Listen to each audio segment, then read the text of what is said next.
Alright. Let me make sure that it doesn't get crashed the moment I start talking. Nope, it looks good for once. Alright. Let me see how loud this is coming out.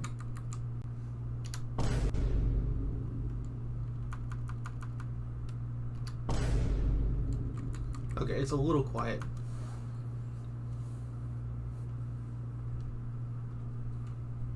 So, Fire Emblem Awakening. Let me hit record. Fire Emblem Awakening.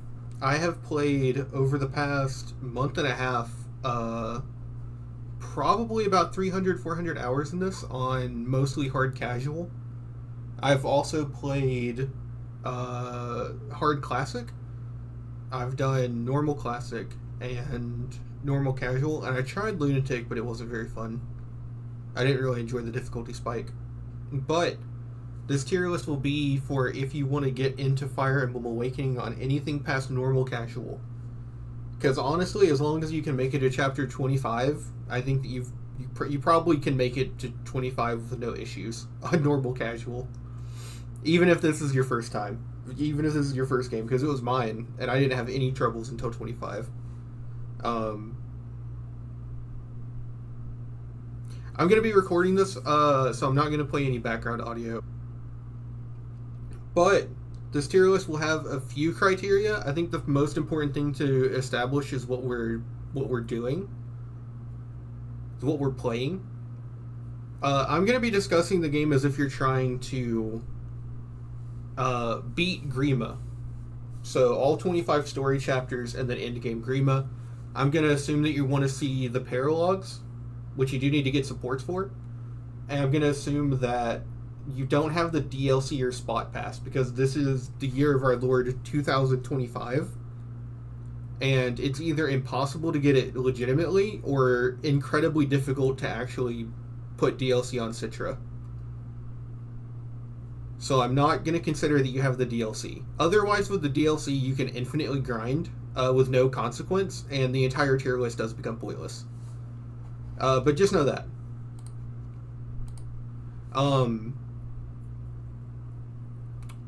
The criteria for this tier list is then, I'm assuming that you want to build a full team. So you'll see here that's the requirement for the S tiers, is how much of the full team that you're utilizing. So I'm assuming that you're actually going through the process of building a full team. Otherwise, it's just Robin and Chrom. You choose one of them to lead, and you have the other partner behind them. And that's your entire game. That's a very legitimate way to play this game, by the way. And I think that it is a part of what makes Awakening somewhat poorly designed. Is that when you get to the harder chapters, especially on Classic, it is almost more incentivized to just not deploy a lot of your units and to just rely on Robin and Chrom. Or especially Robin, which is definitely but I'm going to assume that you actually want to use all your team members, so that's what we're going to rank off of. And I'm going to assume you're doing Risen skirmishes and you're trying to see all the paralogs that you can do with the base game. So we're also going to take that into account just a smidge. But when it comes to ranking an individual character, the first thing you want to look at is plug and play. How can I slot this member when they become available on my team and simply use them in the way that they are intended to be used? That is, I think, the most important factor of any unit in this game. With the exception of characters that have unique functionalities, I think that the number one most important thing any character can possess in this game is the ability to get them with absolutely no hassle and to then immediately have them function at a base level. I think that if you wanted to, you could probably try and talk about how that's not that important, but with the inherent power of Robin and Chrom and the way that growths and resealing and reclassing works in this game, I think that if a unit is not immediately doing something really good, it's really hard to justify them. That's why I have an entire tier for Nosferatu tanks, because no Nosferatu tank, except for one, There's two characters in this game that can NOS tank that can start off good at it with like no hassle, and that's why they're in the unique tier. Every other Nosferatu tank has like a really bad start, so that I still don't really even value it that much when you consider that you could just be a different character that isn't a Nosferatu tank, but that you just can use them immediately without like a little grinding arc. So,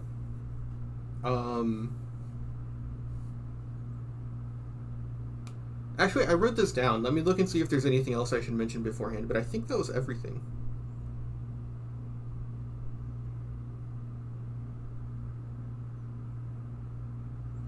Hard classic rule set, play normal casual first, efficacy versus not playing the game. Okay, this is another thing. The reason that I want to specify that you're building a full team instead of just using Robin and Chrom, I don't care about efficacy, right? I don't care about efficacy for the sake of low turn count or for the sake of like a speed run, because a speed run already exists that beats the game in, I believe, 40 minutes, and it just involves getting Robin, Gale Force, and soloing the game.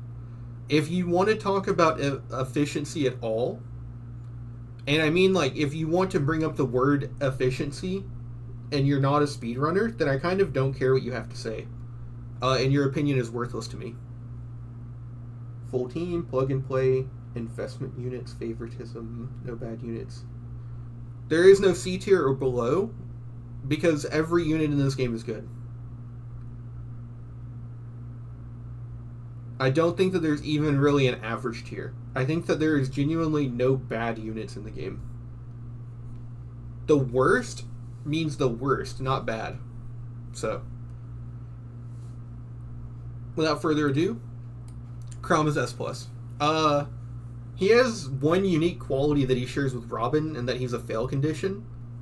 This actually makes him worse on casual, believe it or not, hilariously. But Chrom is a perfectly serviceable unit when you first get him. You can plug and play with him. I mean, he's just a swordsman, but he's got his own class, so he has good speed, skill, strength, luck for some reason, but that doesn't matter on him. And then he's got an infinite durability sword, so you don't have to worry about your item management in the early game when you normally need to.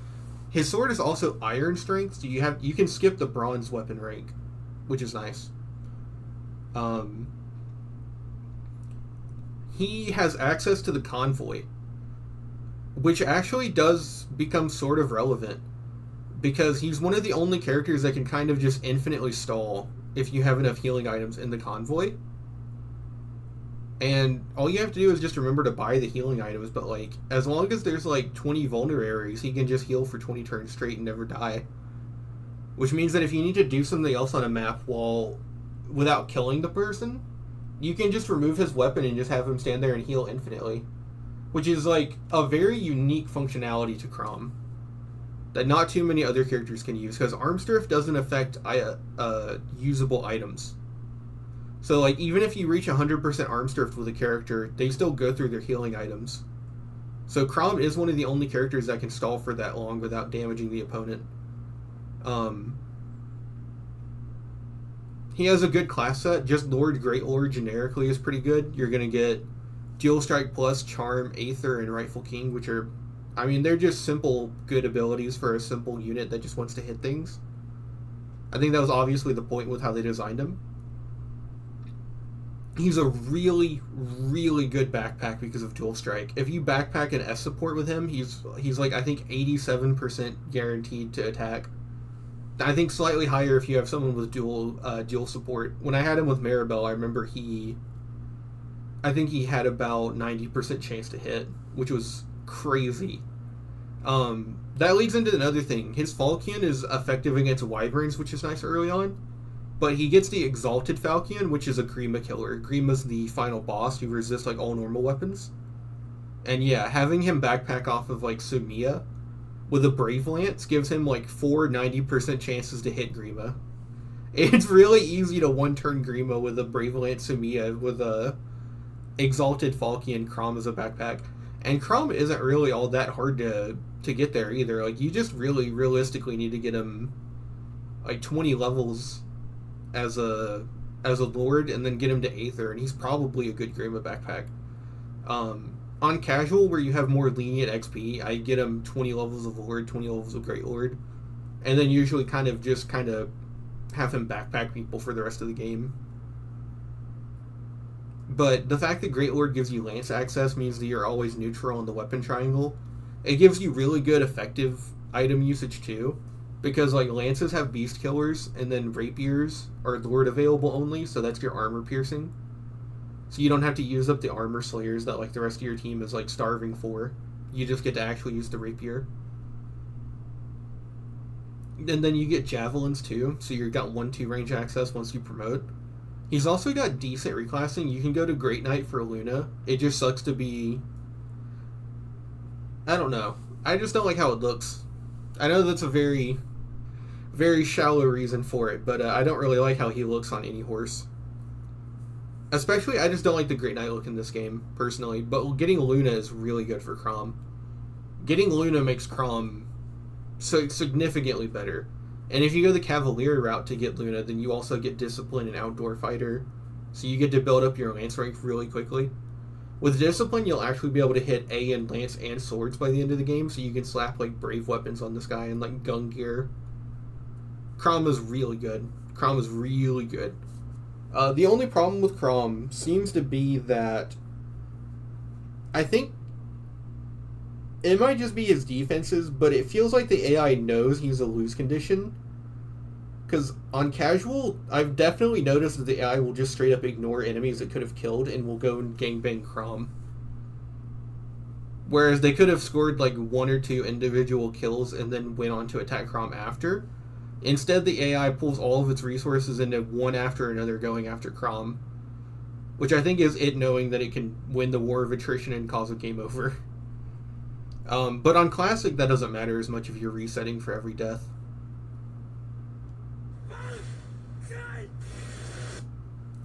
Because on Classic, you know, every unit's reset, unless you're just doing Iron Man. Let's see, we went over the Convoy, the Falcon, Great Lord access. Something that is worth talking about is that Chrom does have a unique ability to pass on to his children, which I guess we should probably go over that more when we go over the potential children of him. But he always passes down Aether to his daughters and rightful son or rightful king to his sons. And this is actually really good for an in-game playthrough for everyone except for Brady. Brady's the only character who does not care about that ability at all. But that makes Cynthia even more broken than she already is, and it makes Inigo have a super specific niche that's really powerful. Not to mention Chrom has a limited marriage pool, so you'll always want to pick a good partner for him and then just have them be a powerhouse couple. But yeah, Chrom, thanks to a lot of different factors, is unique. Mostly the Convoy, and the fact that he's force deployed. Also, he's like the Grima killer of the game.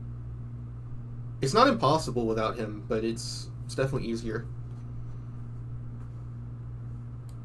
Robin, better than Chrom. Both of them are. However, I actually think male Robin is better. So, Robin is plug and play. When you first get them, they're able to fight enemies. This is hard mode, this is not Lunatic. They have the ability Veteran, which gives them 1.5 times experience as long as they're in a pair-up. And it's as broken as it sounds. A lot of people, for some reason, have this weird like anti-Robin propaganda, where they try to, like, as hard as possible, dismiss everything Robin can do with some, like, well, actually. But, like, no, Robin is one of the better units in the game, if not the single best unit in the game because of Veteran. By the time that Chrom is level 10, Robin is level 15, assuming they both perform the same actions, right? However, there's something in Fire Emblem Awakening called snowballing, which is the process of a unit getting stronger, and by virtue of having gotten stronger, they'll then continue to get stronger easier. And Veteran is what enables this for Robin so hard. So, you might think that, oh, well, Robin's just 15 while Chrom's 10, right? But that's not really how it ends up working and function. Because in reality, at a certain point, when they've hit 10 and 15, you naturally accrue more kills with Robin because they're stronger.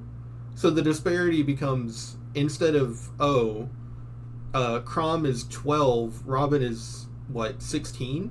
Now it's, Chrom is 15, Robin is a level 5 promote.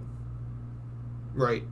By the same point that Chrom is just barely getting to, his promotion, Robin has already gotten Ignis. And then Ignis further strengthens Robin to continue going into other classes and changing. Now, that's not... You don't have to just do it that way. Even the ability to just go through unpromoted classes much faster than other people is insane. In particular, I think I've found that physical Robin is the most consistent. If you use male Robin, which I would recommend for a reason we'll get into in a second. And so the ability to go through Myrmidon for Vantage, Mercenary for Armsdrift, Barbarian for Despoil, just whichever classes you want for whatever reason. And you're not stuck in those classes. The only thing limiting Robin in the early game is the lack of second seals. You have to have a certain amount of renown to get one at all, and then you have 2 before they're permanently available. Otherwise, Robin would actually probably be the best unit in the game. That's actually why I think Morgan is slightly better, because Morgan doesn't run into the reclassing issue. Robin's reclasses are actually limited by RNG. You're not guaranteed to have enough second seals to do what you might want to do with Robin, unfortunately. But yes, they have about average growths and bases for a character. They're not actually that exceptional in that regard. I think pound for pound, Donald gets a better level up with aptitude than they ever will. But the difference is that you're getting those level ups faster, which makes you become a stronger unit faster, which makes you get more skills faster. Specifically because they have access to every class in the game. So, one skill set that I like ending up on for male Robin is Vantage, Soul, Armsdrift, Ignis, and then either keep Veteran on for leveling at that point, or use another defensive skill like Patience or whatever. But you can also just go offensive. You can get him Tome Fair, Sword Fair, Astra. You can get Lance Fair if you want to do a build that has lances like Wyvern.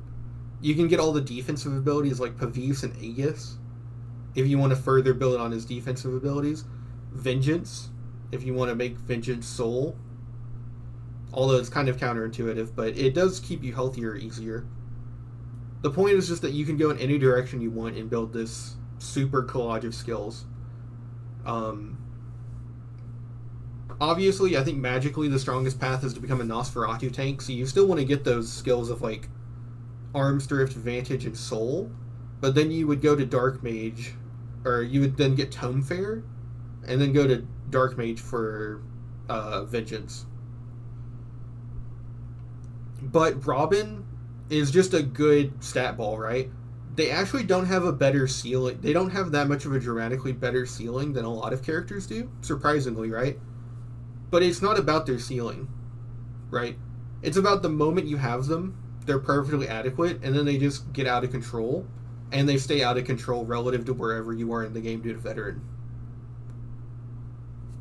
And by the time that you've gone through 4 or 5 different classes, you can take Veteran off and they'll just essentially plateau, but they've plateaued at a level that's strong enough to carry you through the rest of the game at chapter 19. So it doesn't really matter. But even at that, if you just leave Veteran on, they'll just keep leveling and getting stats and be even stronger. There's a weird bias to downplay Robin, but no, absolutely not. Robin is S+ tier. The reason that I have male Robin higher, even though he can't get Gale Force, is because male Robin can have 2 daughters, who can each have Gale Force. So if you have male Robin pair up with, for instance, Cordelia, that starts Morgan in Pegasus Knight, and then Severa can just inherit Gale Force from Cordelia. So that would mean Robin's wife, who he has an S support with, and then both of his children, who he can A support with, all have Gale Force.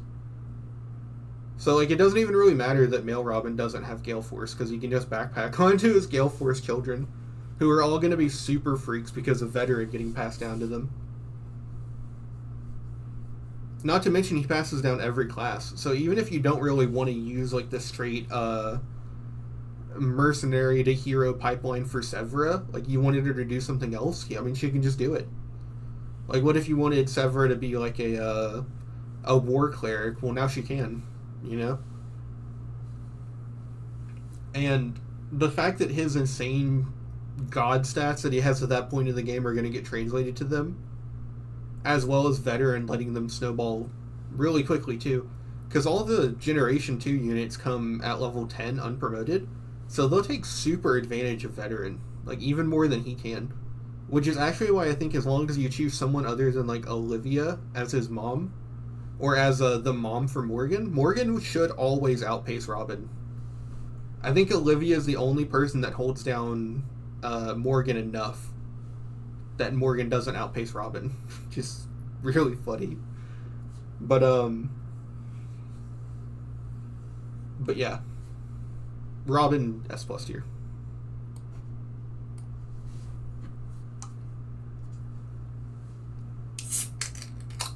I'm gonna get some coffee. I'm getting tired. It's getting hard to look at the screen. My eyes are blurring.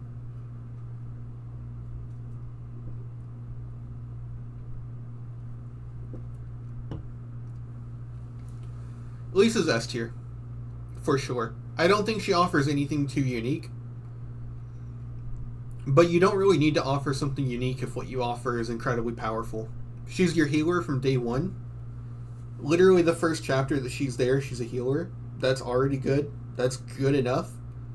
But healers can sort of abuse healing experience and staff experience in general to actually kind of just outpace combatants. Like, an issue that you're going to hear a lot is that a lot of your combatants are sort of fighting for who gets to actually kill enemies for experience.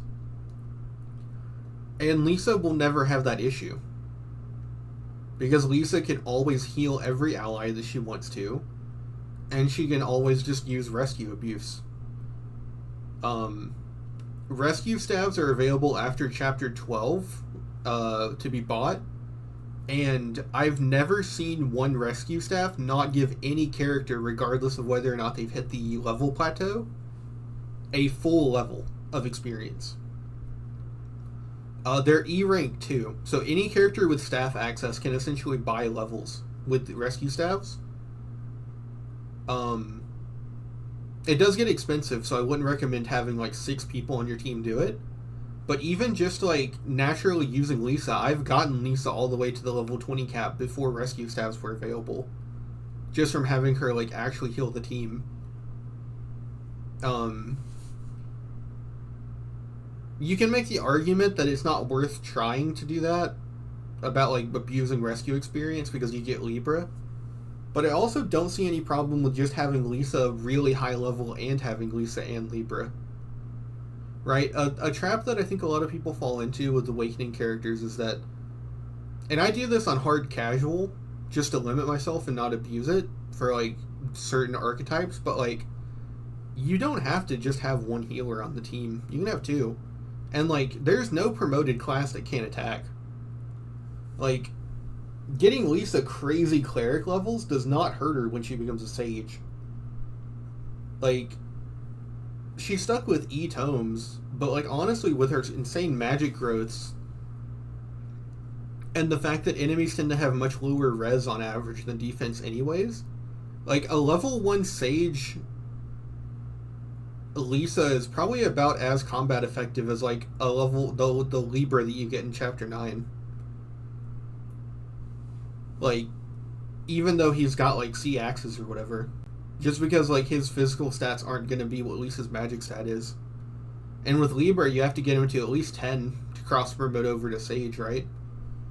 So it's like Libra or Lisa arguably has like initial combat advantage over Libra. As weird as that is to say, it's really bizarre, but that's just kind of how staff experience works. And then obviously, yeah, she can go, I believe, Valkyrie, Darkfire, War Cleric, and Sage. Amazing class selection. I'm going to say that you're not going to get Darkfire Lisa on a classic playthrough, it requires a lot of staff abuse to get her like Tome Fair before she goes over to Darkfire. And if you did 20 levels of cleric for like magic growths and then 15 staff abuse, it's gonna take her like 10 chapters to get through Darkfire, and she's gonna be frail the entire time. Like, it's not worth it really. But she does have that potential ceiling. It would be more possible if you could promote her instantly at level 10 to Sage. But because Master Seals are so limited until Chapter 12, I'm not going to grant her that. But if they weren't, she would probably be S+. Because she would be an insanely easy Gale Force unit. Because you would just need to get 15 levels of Darkfire after Sage. As it is now, though, because you have to wait until like Chapter 12 to promote her at all, it's probably not going to happen. Because like by that point, there's too many archers on every map, and she can't really do anything to physical units. Like, she can't tank at all. But otherwise, Lisa is still S tier. I think she's one of the better healers in the game. I'm trying to think if I'm missing out on anything. The only thing that sucks about Lisa is that early on trying to get an S support with her is really hard. I would really recommend using her fast support Vike if you don't care about using a Wayne too much. Just because getting her S support is really difficult because she can't attack. And she doesn't give good combat bonuses to anybody other than mages. And she doesn't have a fast support with any mage, so it can be kind of annoying to get her S support.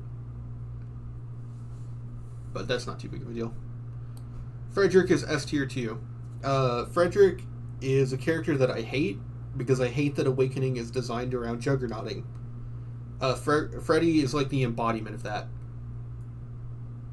Frederick starts off as a level 1 promote, but he's already a Great Knight when all your other units are unpromoted. He has godly stats. On hard mode, his Silver Lance, I believe, one-shots every enemy up until chapter, I think, 3. Just a unit, an actual absolute unit. Freddy is insane. I don't like him, but like you can't really deny that he's this good. The reason he's not S+ is because he falls off like noticeably hard. He like demands speed support in order to not get doubled in the mid to late game. But that's not the biggest L one can receive in this game. Quite a few good units need speed support. I think that honestly, if you just want to have Frederick be a father for someone, just get him to level 5 and get him Luna. Pass Luna down. Otherwise, if you want to use Frederick until the end of the game, just get him dual support plus and then reclass him to like maybe Griffin and pick up Deliverer, and then he's like the ultimate backpack unit. You know, because he's got dual guard plus, and then also Deliverer for movement shenanigans. So, but other than that, he's just an okay unit. Paladin's all right. It gives you more movement, but it's like not that strong. He does have complete control over the weapon triangle, which means that whether or not you have javelins or hand axes, he has a throwing weapon almost immediately, which is really good. The fact that he always wins weapon triangle is good. It doesn't really matter when you are weak to magic anyways, and then you have to worry about beast killers, but it's not that big of a deal.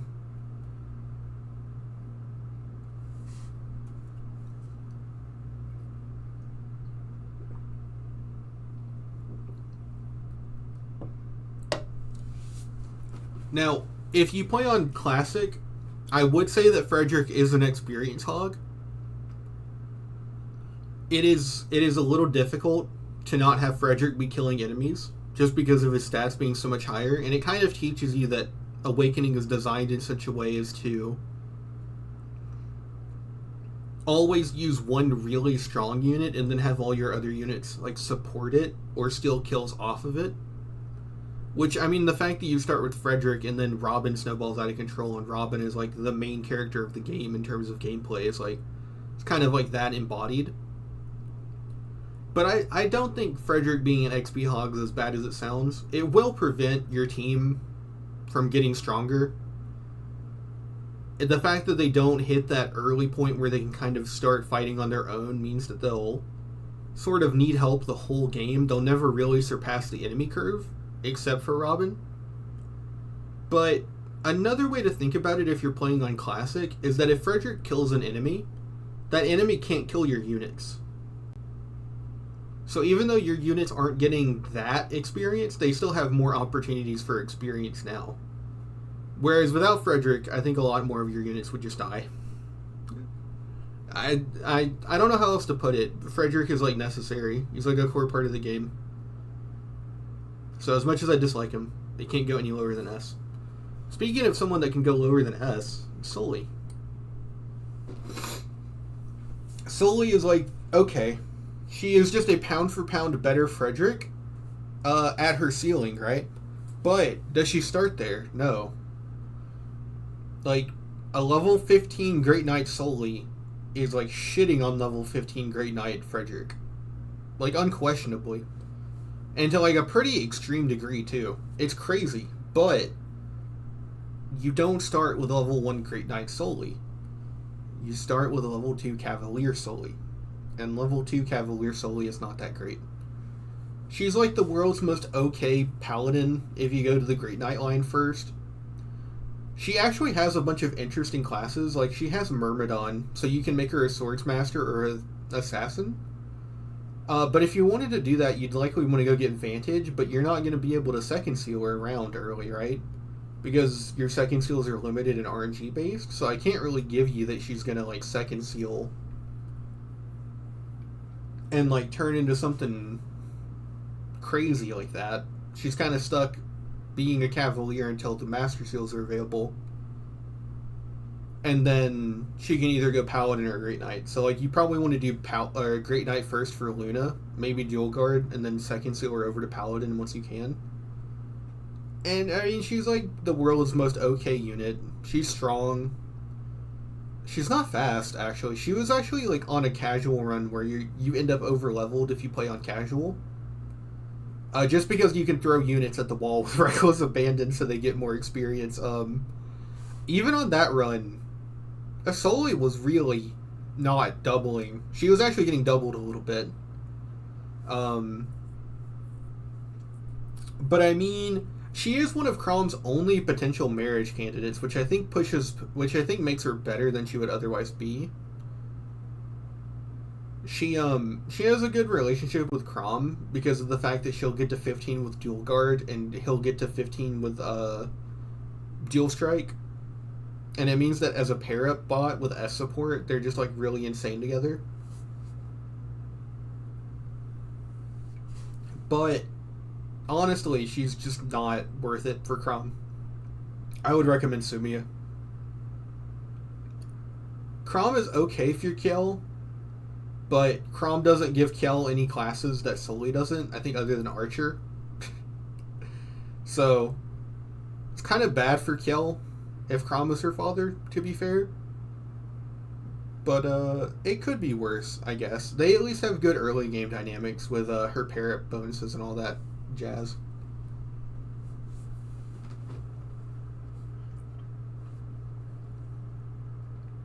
Virion.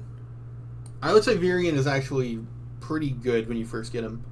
So Virion's key thing is that he's an archer, and that means that he can attack at 2 range. This makes him a really good cleaner and chipper in the early game, because he doesn't have to face any retaliation, so he's free to attack always. The problem with archers is that they have no enemy phase. Unless you fight an enemy that only has bows, Virion can't enemy phase.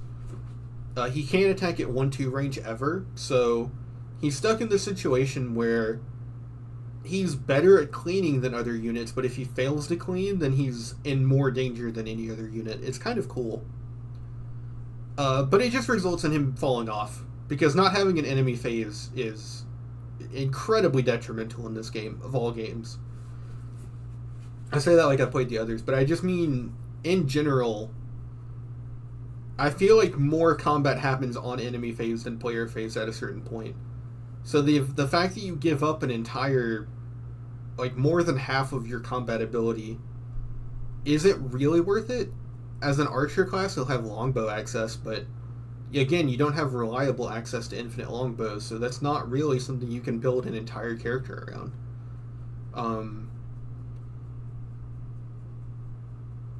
He's a good support unit.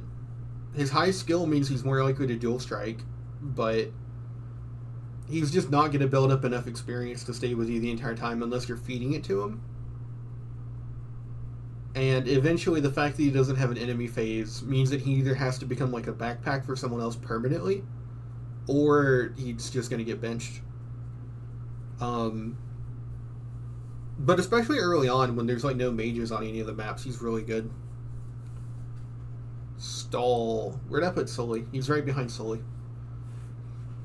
I think he's got like marginally better growths. And he's got the literally identical class lines. The only difference is that Stall, instead of having a child, he can be a father for any other child. So like he can make any other character Kjell, I guess.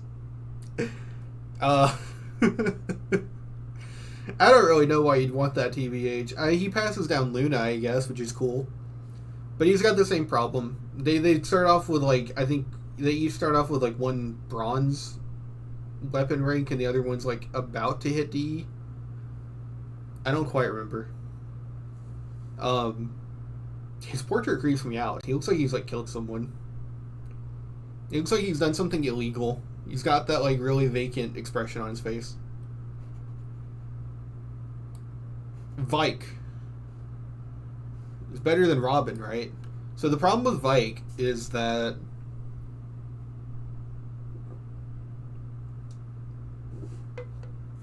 he's got a really good ceiling. I kind of agree. I actually low-key kind of agree that for an in-game playthrough, Vike is one of those characters that you can definitely do a solo build for. But he's not ease of use. And that's the big problem. You don't start with any character's ceiling, right? Except for Frederick, honestly. Frederick kind of, like, it's all downhill from there. The problem with Vike is that you do not start with his ceiling. He's got a really bad floor. So first of all, he doesn't even start with a fucking weapon. You have to actually plan his start map around the fact that he won't have a weapon. I really want to re-emphasize that. Robin starts with tomes and a bronze sword. He starts with thunder and bronze sword. Frederick starts with a silver lance. Crom has a falchion and a rapier, you know? I think the Cavaliers each have 2 weapons. Or at the very least, they can at least switch with other people on your team turn 1 of that map, right? Vike does not have an axe. So you already have to plan around his turn 1 not having an axe. You can only get it from Muriel. So, depending on how his join map goes, he's just not participating until you get to the bridge. Which, okay, kind of sucks. He can't kill any of those enemies yet, but alright. As it goes on, you just realize that axes are stronger than swords and lances, but their downside is that they're really inaccurate. You're gonna feel it. You're gonna send Vike to kill someone that he can absolutely kill, but he just doesn't hit it, and there you go, there's Vike. There's the map. Gotta reset. Or he's dead. You know. And it sucks. A lot of axe users in this game kind of have something to sort of offset their accuracy, but not Vike. Vike is just a pure and simple, you gotta deal with it until he's there. And honestly, he's probably not gonna hit those 190% consistently until he's, like, promoted. Vike is also, like, the picture of, like, would absolutely benefit from reclassing. He gets access to Barbarian, which gives him Despoil and Gamble. Which, like, kind of synergize with his build already, because the point is that he's already inaccurate, so you might as well just stack that with his crit, right? Like, for the 15% crit bonus. And then he's got Berserker for like the absolute most physical damage of any class in the game. Wrath for crit when his health drops because he's gonna take damage, right? But then you've also got Soul from Hero. So like when you start combining all of his different class attributes, Vike is like the physical unit of the game. But does he start there? No. And the journey to get there is really item expensive. Like, he's an item hog. If you're not willing to give him your early second seals, he's gonna hit his like XP plateau quicker, and it's gonna be harder to get him through all those classes. It's kind of unfortunate. But I mean, even just doing like fighter to hero, getting soul, and then second sealing when you can over to Berserker or warrior is like perfectly adequate. It works just fine for him.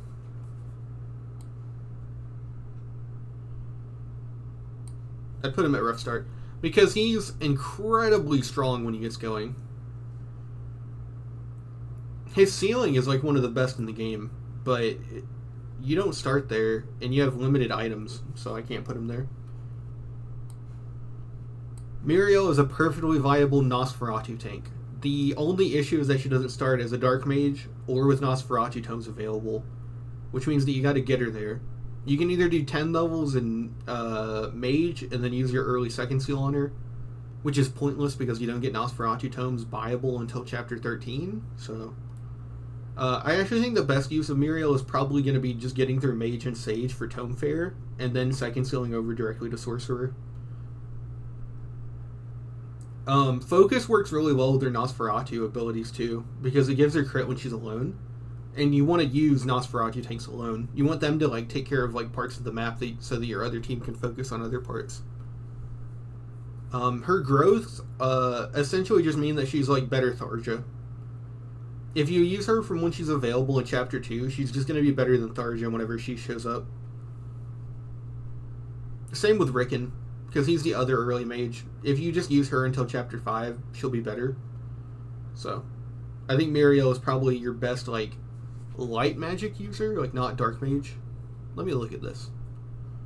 Yeah, probably your best mage, because you get her so early. And she's able to immediately start contributing with magic being 1-2 range. The only issue is just that she's really, really frail. Like, enough that I don't think it's worth putting her in S tier. Because she is a combat unit. Lisa's frail too, but she's a healer, which is kind of different. Whereas Muriel starts as a combat unit, but she can't take hits.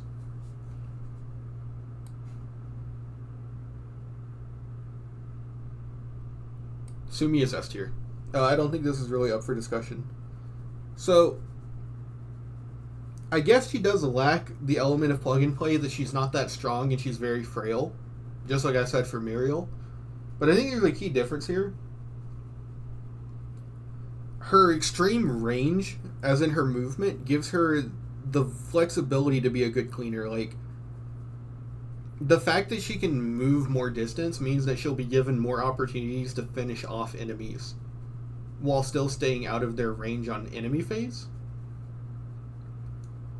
Then you have the fact that with her speed, she's effectively twice as strong as, like, most other characters at this point, right? Because she can actually double enemies pretty quickly. I think with just a pair-up, or even just some of the slower enemies, she can double immediately. So she's also like twice as strong effectively. Then you have the fact that just her raw movement in and of itself works with pair up. You can like put Frederick onto her and then move her like the 8 spaces instead of Frederick 7 to give him that extra range, and then swap or separate to like move Frederick. Which that in and of itself is already S tier because there's no other flyers this early on. So her insane movement for someone like Crom who only has 5 movement is like nuts. And then, you know, you get her a few kills. You get her out of like level 1 territory. If you use her by the time Cordelia shows up, she's just got better stats, which is kind of crazy. Not to mention she has speed too, just to make sure she moves really quickly. You Master Steel her the moment that you can to Darkfire, and you get 15 levels of Darkfire for Gale Force. The fact that she gets access to Tomes too works because she has, I think, about the same magic and strength, so she can actually use both, which is good.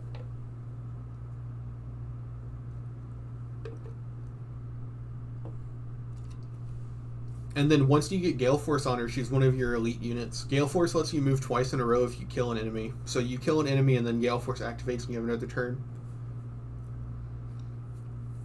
Once you get that,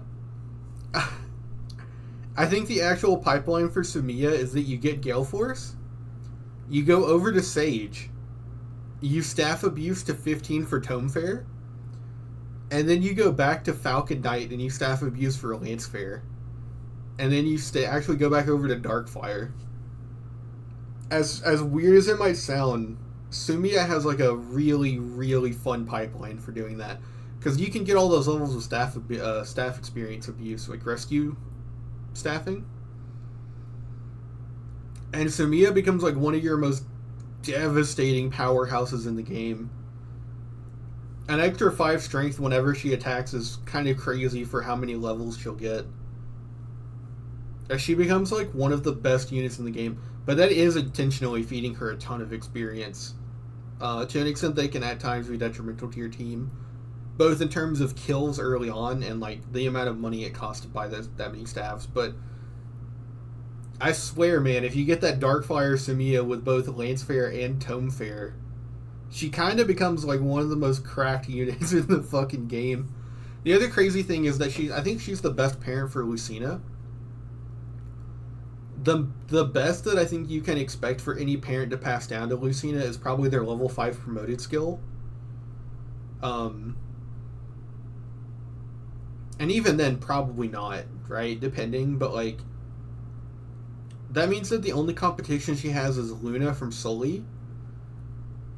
But probably not, if we're being honest. And then Luck +4 from Olivia, I guess. But that doesn't really matter. So passing down Speed 2 for Lucina at least helps her immediately start doubling things. Because every point of speed is invaluable, so Speed 2 is decent to pass on. She's also the best mother for Lucina in that regard. And then, because of the fact that she'll get Gale Force relatively quickly, compared to a lot of units that want to try and, like, you know, like we sort of said Lisa's like sort of a Gale Forcer, but not really. She can actually just go from Pegasus Knight to Darkfire, so she'll get it relatively quickly. She can immediately pass it down to Cynthia, and you have 2 Gale Forcers for the investment of 1. It's so strong. Sumiya is like S tier in and of herself, but I think that she's definitely here because she creates Cynthia. And she's able to pass down Gale Force to her very organically. It's very, very good. Kellum's A tier.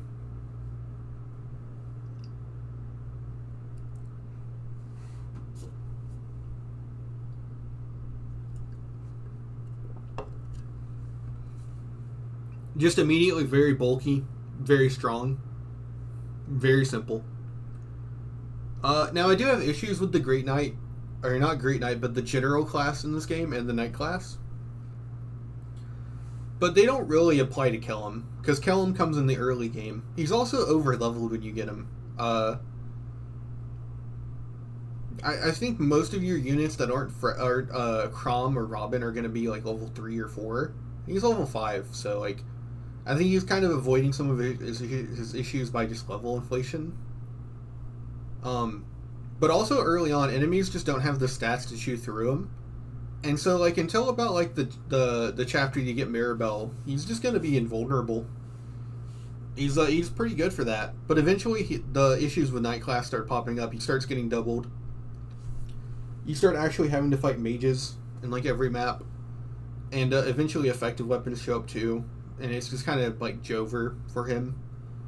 He's got, like, an interesting, like, Thief and Priest class line. But again, you've got limited Master and Second skills early on. Like, you're not doing that for Kellum, so like you're not. Otherwise, Thief Kellum would be really cool because he has like insane natural bulk, so he'd be like a bulky thief that can like double. That would be really cool. But like, You don't have the second seals, so. Next up is Donald, who's hands down the worst unit in the game.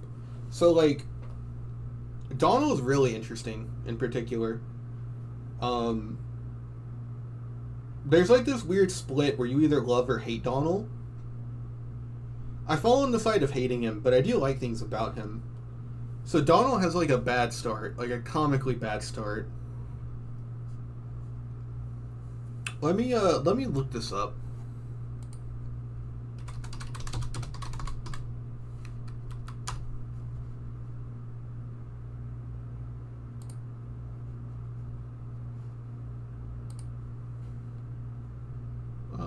From Fire Emblem Awakening.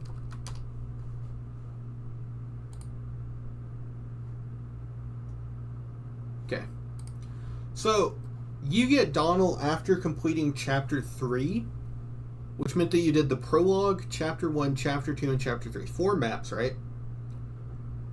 So by this point, Crom is probably level 5, at least.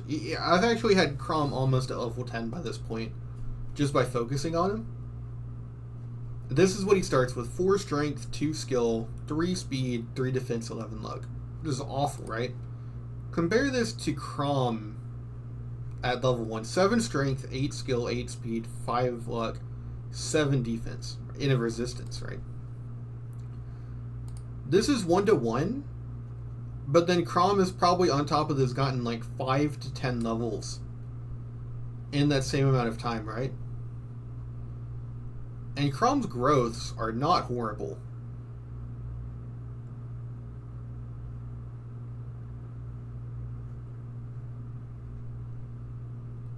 Why can you not see his growths in his normal form?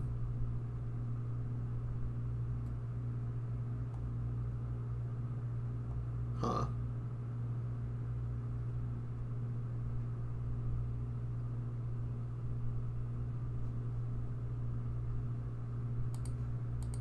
Oh well.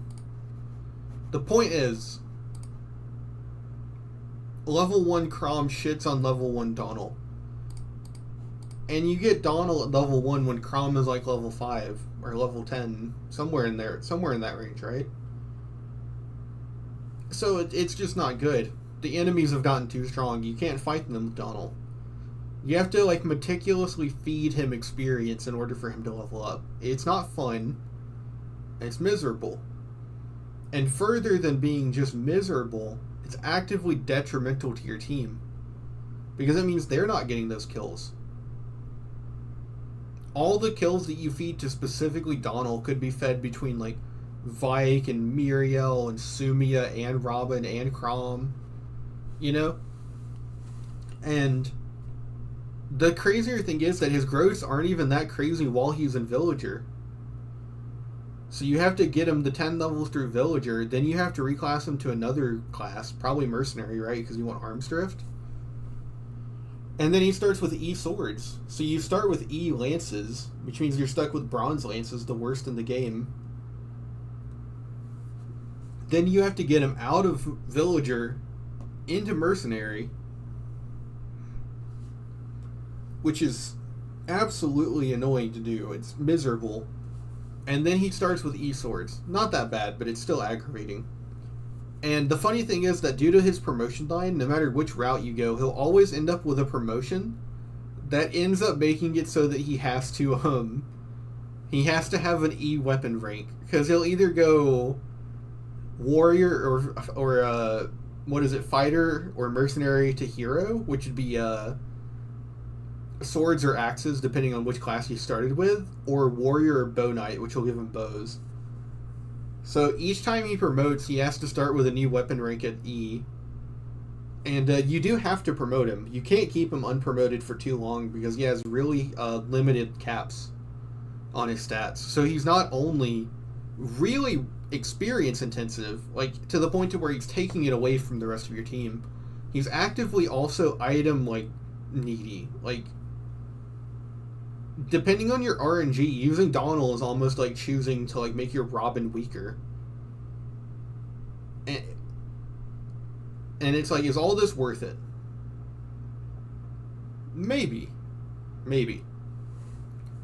Donald is crazy. Once he gets going, you have to get him out of Villager, which means at least level 10. But I'll say this, as crazy as this sounds, from personal experience, level 10 Villager, level 1 Mercenary Donald, compared to like level 10 Tactician, level 1 Mercenary Robin, he was pound for pound better. Except for weapon rake, he was pound for pound better. And it carried through the whole game until he plateaued. Because eventually his stats start capping.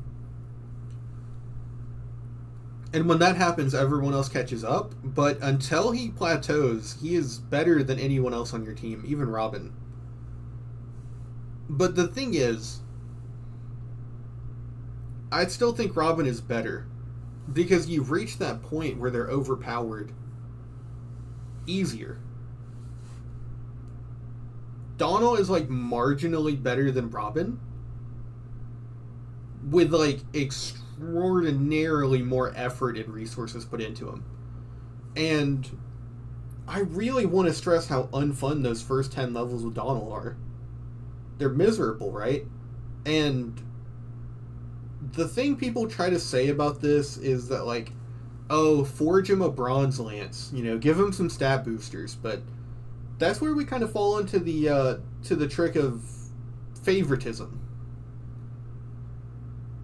Veteran isn't favoritism. Veteran is mechanical. Veteran mechanically makes Robin better than most units. Aptitude doesn't necessarily make Donald much better than other units would, because in the time and effort it will take him to get 10 levels, another unit could just get 10 levels and be slightly weaker, but they didn't actively hinder the rest of your team to get there. Which mechanically makes your entire team stronger. Now,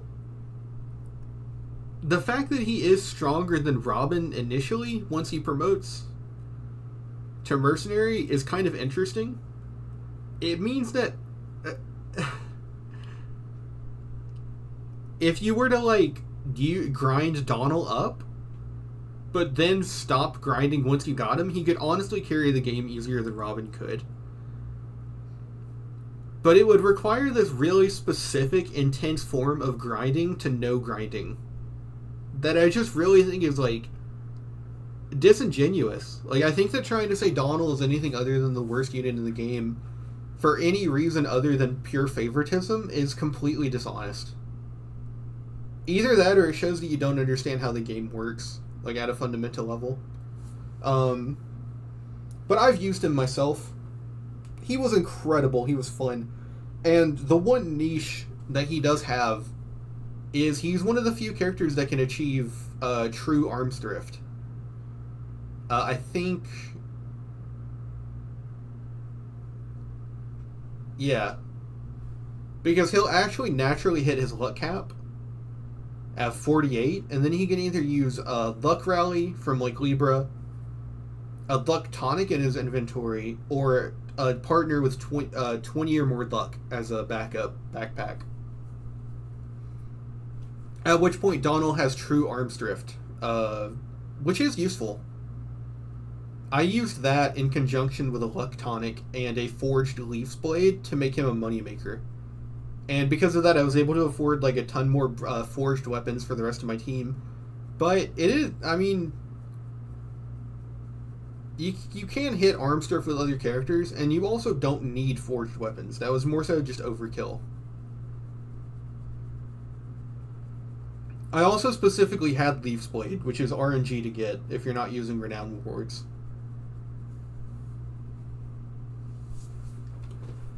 Overall, Donald is really epic, right? I love the idea. The pipeline I did also was 10 mercenary, 10 villager to a mercenary. Then I kept him in mercenary until his luck capped, and then I promoted him to hero for soul. And funny enough, whenever he started capping his skills there, he had already capped his strength. So the only thing I could do was move him over to warrior, but considering he was already overkill, I just moved him over to bow knight for the mobility. Because the only weapon he used was that forged Leaf's Blade, because it had insane crit and damage. So I just had him on Bow Knight, and then I would maneuver him into enemy territory and then hit the luck tonic, and he would enemy phase sweep. And anytime that I actually managed to get a kill off with him on player phase, he would get me money. So Donald is like an insanely fun unit to use once he gets going. I just really cannot stand his start.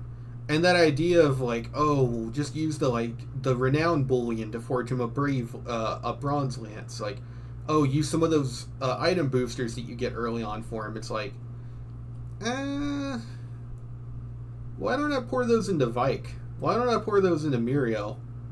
Why don't I pour them into Robin? You know? There's also another character that I think is way more deserving of all of your item boosters that we'll get to in a bit.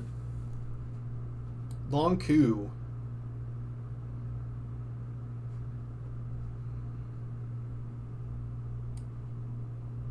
Long Ku is interesting. He's not quite good enough to be S tier, but I don't think he truly falls off.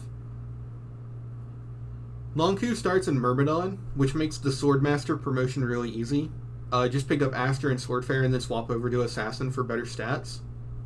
But Long Ku is excellent. He has a killing edge when you first get him at Chapter 5, which is incredible. C also means you can use steel weapons, which is really good for him. He's actually just got good stats when you get him, so he's able to immediately contribute. He never truly falls off in the way that these characters do, though. It's just that I don't think he's S tier. But honestly, Long Ku is like, not for direct combat, but he is one of the best units in the game because of the way that he backpacks for other characters. The Myrmidon class in general and Swordmaster have a really good speed parrot bonus, which only gets better with his already naturally good speed. Which, on top of the fact that he has really good skill too, means that he can actually proc Astra and lethality a lot more than a lot of other characters would that become Swordmaster and Assassin. Long Ku is really, really good. He's slept on a little bit, I think. He doesn't quite have those highs a lot of other characters have, though, in S tier and S+, S-, but he's really good. I just really appreciate that he's like, I think he's like the first character you get that you don't have to like recruit in a stage, like kill him. That's like really good. Even Sumiya's kind of annoying with how frail she is, but like Long Ku can at least like 1v1 a few units. I've used him all the way to the end, but that was when he S-supported with female Robin, so that's not really fair for Long Ku. Which, by the way, I forgot to mention, Donald is also really good for parenting. He passes down aptitude to his children, which, especially on Yarn and Gnaw, is really crazy. But it's a good thing to pass down to anyone. Long Ku similarly passes down really good speed and skill growths. It's kind of hard to find more to say about him. He's a Myrmidon, so he's really fast, and he's kind of avoidant. Like, he's just good at dodging. So he's kind of bulkier by virtue of not getting hit ever. And he's really strong by virtue of hitting twice, but he's not particularly strong or bulky. But doubling is one of the most important things in the game, and Long Ku does it really easily. So I think he deserves at least high A tier. Mirabelle is like a slightly worse Lisa that you get later. She starts off on Troubadour, so she has higher movement, but she has worse magic starting than Lisa does. Or will by that point, at least. She has, I think, arguably... it's really hard to say whether Valkyrie's better or worse than Sage. You don't get Tome Fair, but you do get dual support. Dual support's kind of bad on a healer, though. If you want to actually heal every turn, because it means you need to be paired up. So you're not as strong attacking as a Sage would be. You're not as bulky with Renewal as like a War Monk would be. It's kind of worse. She can also reclass to Sage afterwards, so I guess she can do Valkyrie first, and then reclass over to Sage. With Valkyrie, she does also have 8 mobility, which is really good, compared to Sage's 6, but at the same time, you're going to be using staves for most of your things, so I don't know if mobility is necessarily the most important factor for a healer. Because eventually you get physic or psychic, either one. I always call it psychic, but apparently it's physic. So after a certain point, it just doesn't really matter. And then if you just have magic, then rescue staves also don't matter. But, I mean, she's just an early healer with a good class line. She's got the Lisa thing going on where she can do Valkyrie and then go over to Darkfire if she wants to.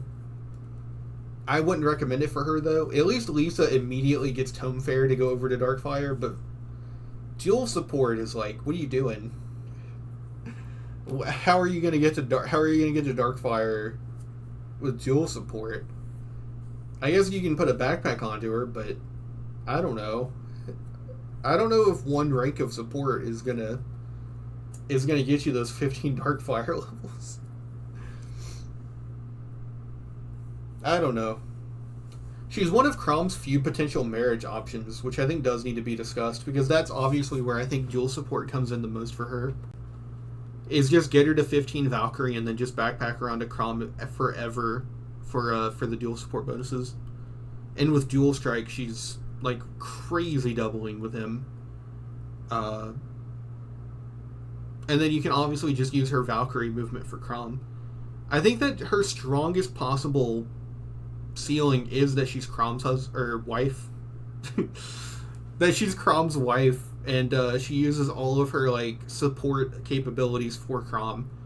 But otherwise, I don't really know. And I think you're better off just using Sumiya anyways, but she's a generically good staffer, and being able to abuse staves in this game is really good. Riken is like... probably you.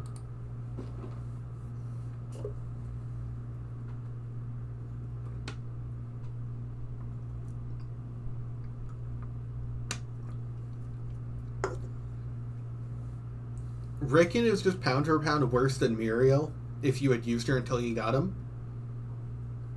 And I'm trying to think of an upside to him. He's funny, I guess. Someone who watched my Fire Emblem streams really liked Riken for his hat. I've used him in a run, and he's a good early mage to sage. He's got powerful magic, and then staff abuses until he's ridiculously overtuned, and then he's an infinite heal bot with psychic because of his insane magic, and he's got rescue capabilities to cheese certain maps. Yada yada. But he starts off really bad. He starts off, it feels like, frailer than Muriel starts off. And he's got worse reclassing options. Muriel obviously has Dark Mage, whereas he has all of Crom's options because he wants to be like Crom.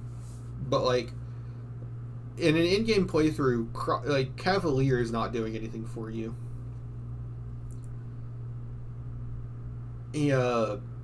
I guess you've got like Archer. Like, okay, he's a weird character. He's got weirdly high luck growths though, which he'll never take advantage of due to his classes. But I don't know. His best use is honestly just being the father for a magical unit like Laurent. Because him and Muriel stacking their magic will make Laurent a lot stronger. But that's not really Riken. I don't really care about Riken if that's all you're going to do is just create a strong child. Pan is a good falls off unit.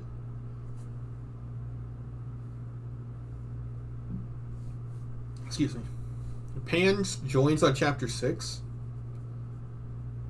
She literally is given to you for free. You don't have to do any nonsense to get her.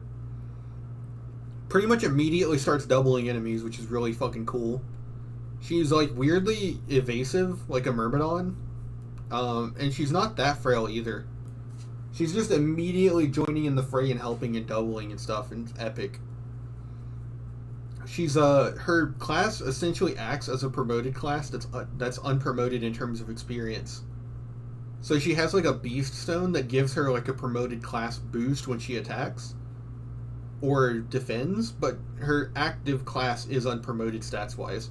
So she's sort of cheating She's sort of like Frederick, but she's gaining the experience faster, so her growths are activating faster. And she does have promoted growth levels. She's like guaranteed to get health every level, and she's like more than likely to get everything but magic and res. She's incredible. But the problem is, eventually the fact that she only has 1-2 range catches up to her. If you second seal her early, that's obviously taking away from someone else. Her other classes are like Wyvern and Thief, which aren't the best in the game. Like, not at all. And as a Tagwell, she's stuck with 1 range, so she never gets to 1-2 range. And her Beast Stone is actually limited. I've consistently run out of it before Chapter 10, which is when you get a second one.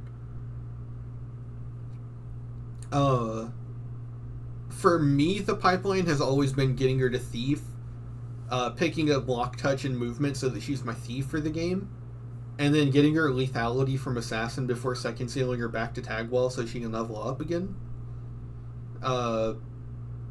I would assume if you want to really make her like a more combat unit, you'd go like Wyvern Deliverer and end on Wyvern Lord, but like Pan is kind of just an unfortunate character in general. Because if she had infinite Beef Stone, I think that she would be maybe S tier for the fact that her growth would be good the whole game, but as it is now, you run into the issue where you probably lose her for a chapter or two. She falls behind a little bit, and then her growths aren't necessarily saving her. And the 1-2 range hurts the entire game. So. And it's like, if you try to make her an assassin, then it's just like, why not just use like Long Ku or Gaius at that point? Which is kind of unfortunate. Not to mention that the Tagwell specific class skills are really bad. So it's not like taking those into another class is like all that especially important. But I do really value the fact that when she shows up, you can just start throwing her at enemies immediately and she gets work done. I value that more than everyone below her.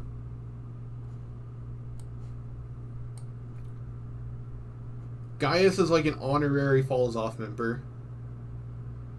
Gaius is like your early game Thief. So here's the problem. You have Gaius in Chapter 6. First of all, you have to recruit him by talking to him. He's an enemy unit too. So it's way more annoying than Pan, right? Already off to a bad start. And then Gaius' whole thing is that he's a thief. So he can open the chest on the map. But that's Chapter 6. And then in Chapter 7, 8, and 9, and Paralogs 2 and 3, which are the ones that are available when he joins, there are no treasure chests. And then after Chapter 9, you get Anna, who's just a pre-promoted trickster. So, when are you ever supposed to use this guy? He's really weird. I don't understand the point of him being like this unlockable thief when there's no thieving opportunities for him. Interesting choice. He's got a weird ceiling, so he takes all of the aspects of being a thief into other classes, so I think that you want to go for the assassin when you level up, if you want to use him for combat, right? If you just want to make him a father, or if you want to cheese, you can do trickster for staff abuse. But if you get lethality, you can second seal over to like hero, and then suddenly he's a hero that's actually like really fast, which is really rare. A lot of the heroes in this game kind of struggle with their speed a little bit, but Gaius is a really fast hero, so that's a really cool pipeline he's got there. But again, it's like a lot of effort, and like his one initial gimmick is that he can open a treasure chest. Oh, I don't even want to put him there.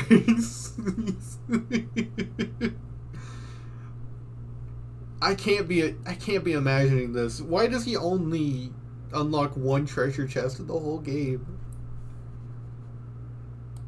Oh, Cordelia's S tier. Everything I said about Sumia, but technically better. since she has access to the mercenary and hero class line. Um, there's arguments to be made over whether being in hero is actively better than being a Falcon Knight. I think hero is slightly better for Cordelia just because she has just because you get access to hand axes, which are stronger 2-range weapons, and killing edges, which are I think the cheapest and most easily available crit weapons. Not to mention any character with arms drift gets to abuse weapons longer, which is always good. But she starts as a Pegasus Knight, so just instant Darkfire and then pass down Gale Force to Severa. Immaculate. Amazing. She ends up in Sumia's Shadow just because you have her longer to get growths, but they equal out by the time you get Gale Force. And then the difference is just that Cordelia really would prefer to be a Falcon Knight over Darkfire. Whereas I think depending on how Sumia's growths go, and whether or not you feel like going and getting Tome Fair, Sumiya is generally a better Darkfire. But why not have both? Have a really good Darkfire and have a really good Falcon Knight, and they're both Gale Forcers. I don't see any problems with that. Gregor do Rudovbiller Guy, yes? I have been convinced off of Gregor. I used to think he was S tier, because he's a mercenary who can instantly promote to hero, which is, like, fucking incredible, right? But he really does run into the speed issue. Eventually he stops doubling, and in the near late game he gets doubled a little bit. Obviously just fix that with, like, a Longku pair up. They even get an A support, interestingly enough, him and Longku. It turns out they have, like, secret lore about, like, this guy. But yeah, Gregor eventually has speed control issues, which is, like, the only reason he's not S tier. But, I mean, he's even got it all, man. He's got, like, Barbarian for Despoil. He's got Berserker for, like, insane physicals. He's got Myrmidon for Assassin and Swordmaster. He's got everything I want in a character, except for speed. He's also a good parent, because he passes down Fighter, which becomes Pegasus Knight, I think. Myrmidon for Vantage, and then, obviously, Mercenary for Arms Drift and Soul. One of the best fathers in the game. Nowie. I hate ranking Nowie because she is pedophile bait. But, she's just got a rough start. Once you get her going, she's obviously fine. But, like, you get her, like, several chapters later than Pan. Chapter 8 as opposed to Chapter 6. And you get her 3 levels lower than Pan started. And she's just underleveled. Which the point is that, like, that's fair because Manikeets are better than Tagwell. But she is underleveled. Her reclassing options also aren't great. It's Griffin Rider or Sage. Like, Mage Sage as opposed to Thief. But I actually think the utility of Thief is better too. Alright, I have to be right back. Huh. Okay, I can't put it up anymore.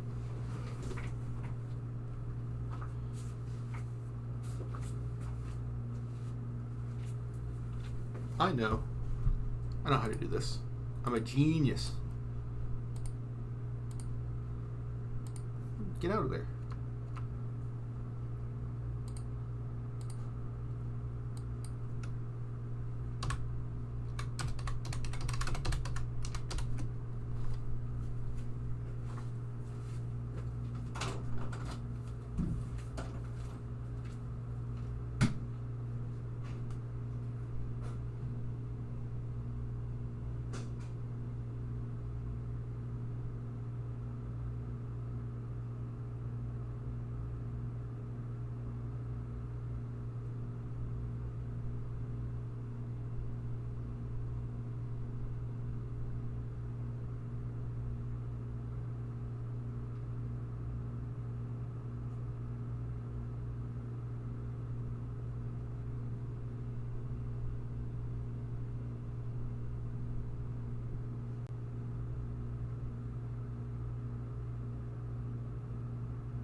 Alright, sorry for maybe the 2 people watching.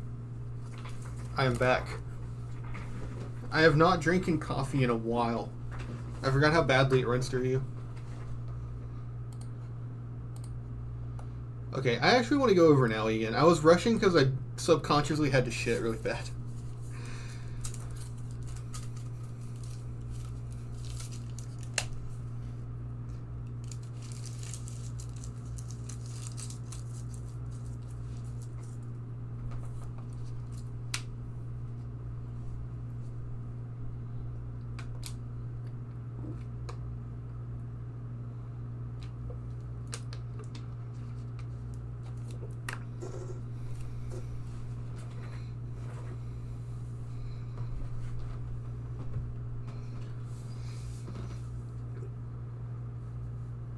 Okay, Naui. Naui joins the same chapter as Gregor, but significantly underleveled. She's level 3. Which is 3 levels lower than Pan did 2 chapters earlier. She's incredibly underleveled. But she has 1-2 range, so she can actually train easier. She can steal kills easier and clean faster. Just like Pan, she also has 6 movement, which helps with the 1-2 range even more. And Manikeets being Worm Slayers over Beast Slayers is obviously still situational. It's not the best. Her reclassing is also, I would say, worse, because I don't care about Mage on Naui as opposed to Thief on Pan. And then they both cure Wyvern Rider. But in general, I'd say Naui is just slightly better than Pan in the long run. She has better growths. She actually has over 100% health, which means that she has a chance of gaining 2 health on a level up, which is pretty crazy. It does lead to Naui being a really insane tank. I don't like using her just because she's like really creepy. But Naui is a really good unit once you get her going. The problem is that she's got a rough start. And she's like the embodiment of the tier 2, because like Vike, she's got like a really high ceiling that is kind of undercut by being really, really bad at her start. Another issue with Naui in particular is that it feels like getting her to double any enemy in the game is almost impossible. Even on casual, she was very rarely doubling, so I'd have to imagine on classic, where your XP is just very much lower, she is not going to double any enemies, which is a little rough. I mean, you don't need a double if you're tanking enough, but you want to avoid getting doubled if possible. And something that tells me that eventually she might start getting doubled, which you really don't want. If you're a tank, you can't afford to get doubled. Otherwise, you're no longer a tank.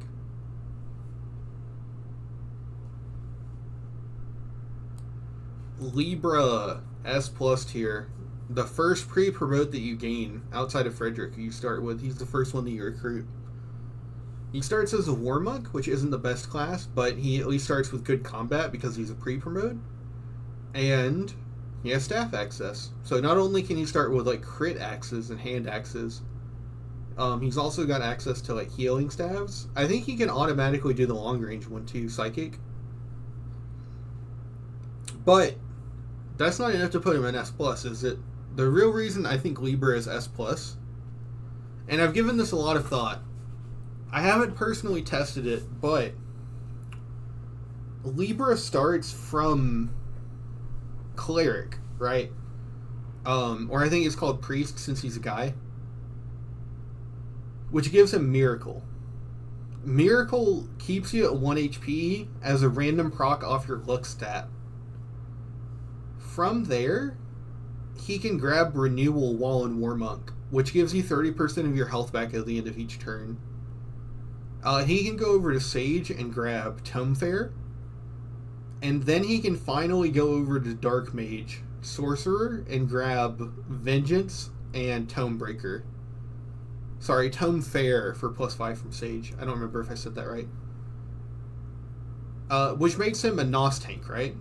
With like the ability to randomly survive killing blows, automatic health regen at the end of turns, and stronger Nosferatus than most Dark Mages, right? But the thing is, compared to Miriel, and Tharja and any other potential dark mages, right? He starts good. I mean, he doesn't just start good, he starts great. When he's a war monk, he's tearing shit up with those axes. When you get him those 15 levels of Sage, that's probably at least 10 magic, 15 with Tome Fair. And then you get to go over to Dark Mage, and by the time you've gotten there, you already have Nosferatu tomes available. Like, I can't imagine there being a better Dark Mage in the game that starts good and gets to carry that many good things over into Dark Mage, other than like Robin. But Robin is S plus for multiple reasons, not just Nos tanking. So Libra is like uniquely a good Nos tank at every point in the game.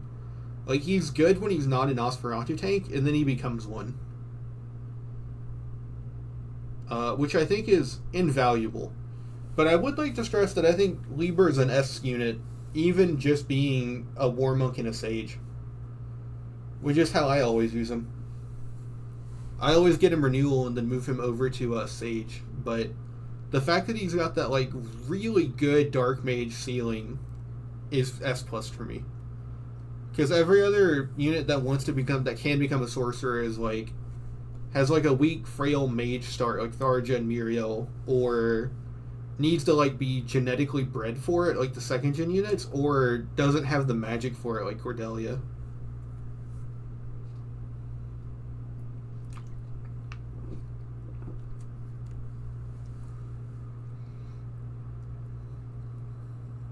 Not to mention, he's one of the easier units to recruit in the middle of a chapter, since he can actually defend himself.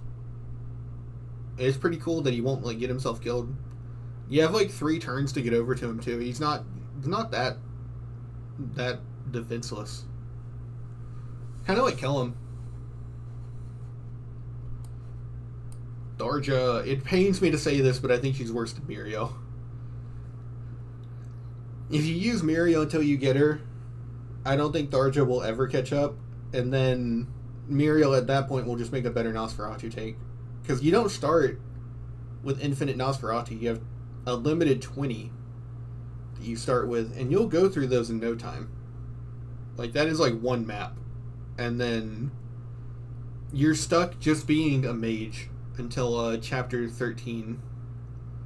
So, as much as it pains me to say it, Muriel is just better. Tharja is one of my favorite characters in the game, though. I use her every run, unconditionally, so I am definitely biased, but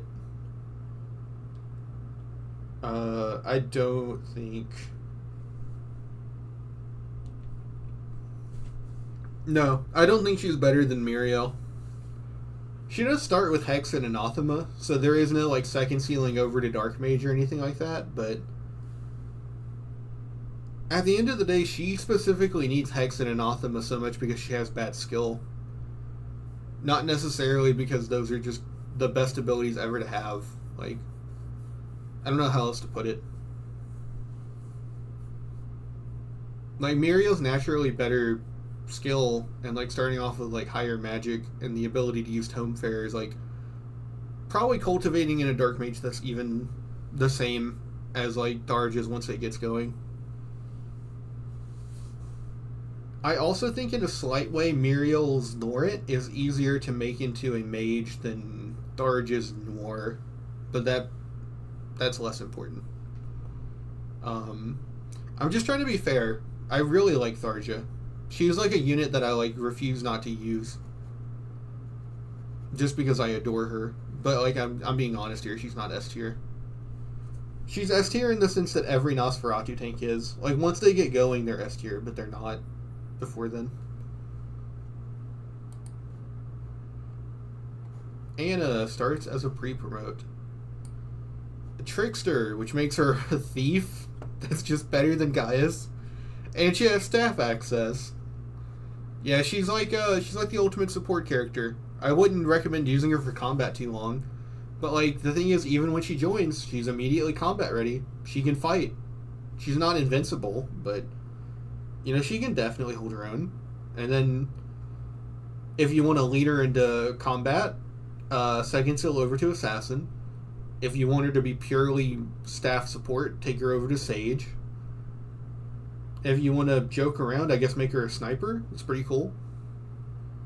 But, yeah, Anna just comes with lock touch, so no matter which path you take her through, she's always your chest person.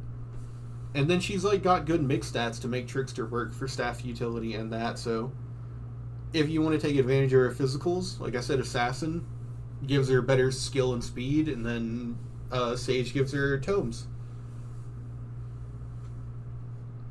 She's not quite as good with a staff as most dedicated sages, but she also comes at a point in the game where her stats are just better. So it's really hard to make Anna not good. You just don't use her for direct combat. I think that's where people get tripped up on. Is they think that all a character can do is just either like fight a character or not. And like by that metric, Anna's definitely not S tier, but like that's not what she's trying to do.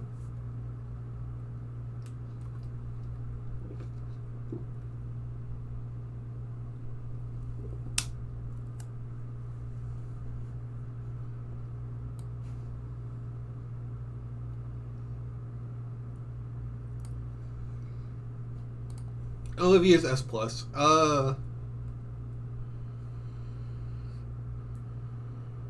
There's an argument to be made about whether she's better than Chrom or not. But I'm not going to say she is, because Chrom was force deployed.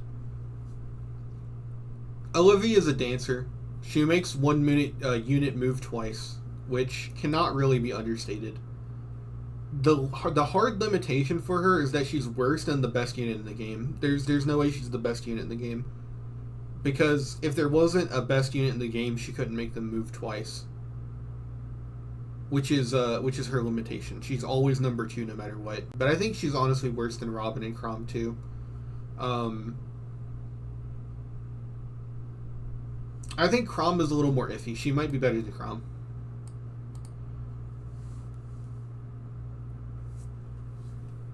So the logic for Olivia, right, is that she's really bad because this is Awakening. And Awakening is designed in such a way that punishes you for using her. Which I agree with this, actually. I 100% agree with that, like, philosophy.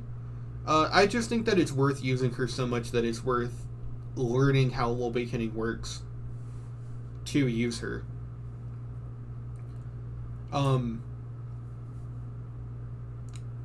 So there's obviously the logic that instead of using Olivia, you should just use a second version of the unit. So, like, I said don't fall into the trap of choosing a flyer, use both, right? Well, by that logic, why not just have a third flyer instead of Olivia? Because Olivia isn't quite doing that, right? Olivia isn't giving your flyer a second turn. On any given turn, they could give Sumia a second turn, essentially acting like a Gale Force. They could give your Robin another turn to do whatever they want, right? Your Robin is one of your strongest characters. They can allow your Nosferatu tank to use an item or attack an enemy and then reposition to better block something off. Or for your sages that have staves, they can allow them to do 2 long-range heals to get like a Nos tank back up to full health, right? In case you got unlucky with like a crit or something. And on any given turn, your dancer can manipulate all of these different units to do a different move depending on where they are on the map, right? So while I disagree with the idea that they can just make your Morgan or Robin act twice in the middle of combat because then they'll be exposed, the versatility that making any of your team basically act twice can do can be really powerful. I think a decent example of this is in Inigo's Paralogue, where you're fighting all the Griffin Riders. The Griffin Riders typically position themselves such that it's hard to actually reach all of them because some of them will be floating when they finally arrive within attacking distance. And you might just not have the amount of ranged utility to actually attack the last Wyvern Raider.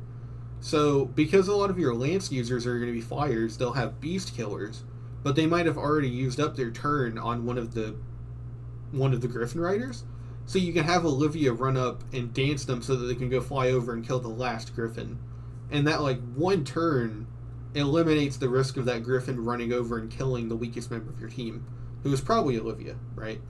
But it allows you to get that cleaning state off where even if you have a full party, none of them might be able to physically reach the unit that you need to, so you can use Olivia to give your team that push. Or if Olivia was off to the right in the woods with Lisa, and one of your units was particularly close to death, Lisa can now psychic them, and then you can dance Lisa to psychic it again to bring it back to full health. So now none of your team is within crit range, right? And I mean everything in between. If you think Olivia is not S+ tier, I mean you probably got a little ways to go. I will say that Awakening's design in particular feels very, very particularly harsh to Olivia, but it feels like that with all your units. I think people just focus on it because Olivia dies in one hit. But Olivia can actually be made into a combat unit with stat boosting items. You get given enough stat boosting items consistently to make her survive like one attack. And if you can get her to C rank with killing edges, she actually has a chance to deal damage when she attacks, which is pretty incredible. She has a strength cap of 30, which also isn't terrible for like sometimes doubling with someone next to her and like mostly trying to survive an attack. But yeah, she's pretty good, all things considered. If you really funnel in early experience to her by getting her to level 10 on her join map and then giving her a second seal to Myrmidon, she can pick up some combat levels. She can get some growths. Like,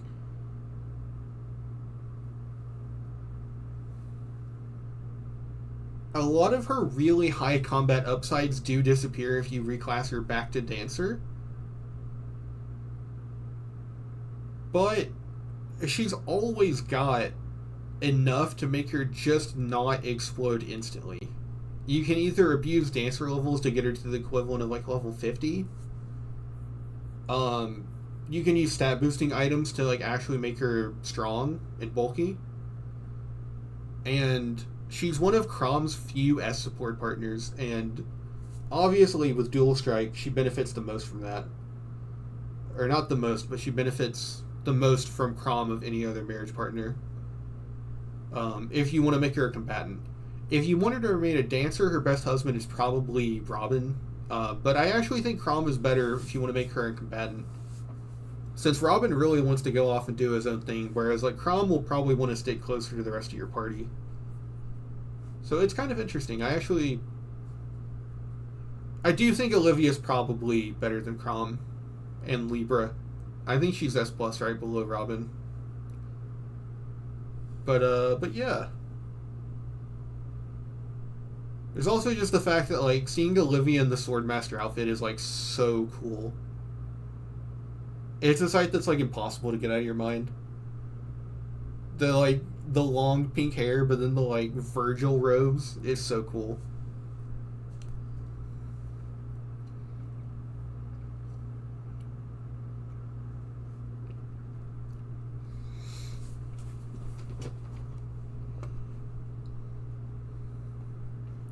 I know I did go over the idea that using your stat boosting items on a character is favoritism, but the thing is, I would put Olivia right here even without stat boosting items, just because I think dancing is that important.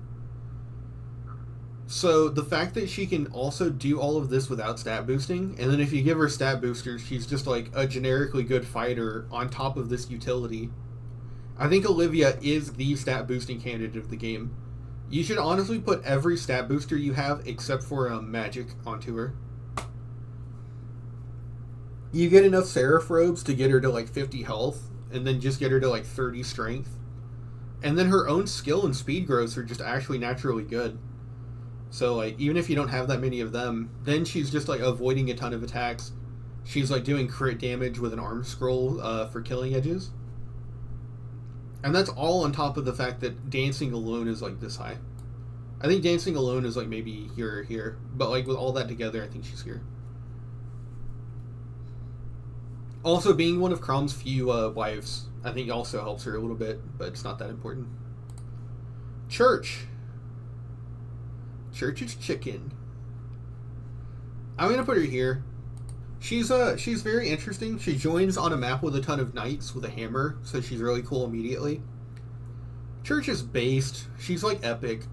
I hate saying it, but she's just really funny. She's like adorable. She talks like a maid, even though she's like riding a dragon and killing things. But the problem with Church, and I've used her for a playthrough, is she's not fast. She's very slow. She's unbelievably slow. Even on casual, where you overlevel everything, she was getting doubled. And that's horrible. Because, like, you can be bulky if you want, but if you're getting doubled, your bulk is now non-existent. And you can be strong if you want, but if you're never doubling, then you're not that strong. When you look at the fact that she can immediately promote into Griffin Rider and get Deliverer, and the fact that she'll have access to lances and hammers as a Wyvern Lord, I think Church's identity as a unit is supposed to be as an ultimate cleaner. Because if she has a backpack that's 10 movement, or as a Griffin she gives her unit, her other unit 1+ movement, and then with the combination of hammers and beast killers, as well as javelins and hand axes, she's kind of got like the ultimate cleaning set. And she's got really good mobility to do it too in terms of movement. So the fact that she doesn't double, I think, is supposed to be because of the fact that she's supposed to be like an ultra cleaner that takes advantage of effective weaknesses or 1-2 range that enemies can't fight back against. Which just isn't the best. I think doubling and things like Gale Force or like Sage Staff Utility are better. But she is easily joinable. Like, you can just slap Varian onto her on her join chapter and get an S support in like 3 maps. Just because she's pretty damn good when she first joins. Her biggest issue is that she falls off really hard, but she's one of those units that you can just get and have her fill out your roster while you're still recruiting members or getting children units. So she's completely serviceable.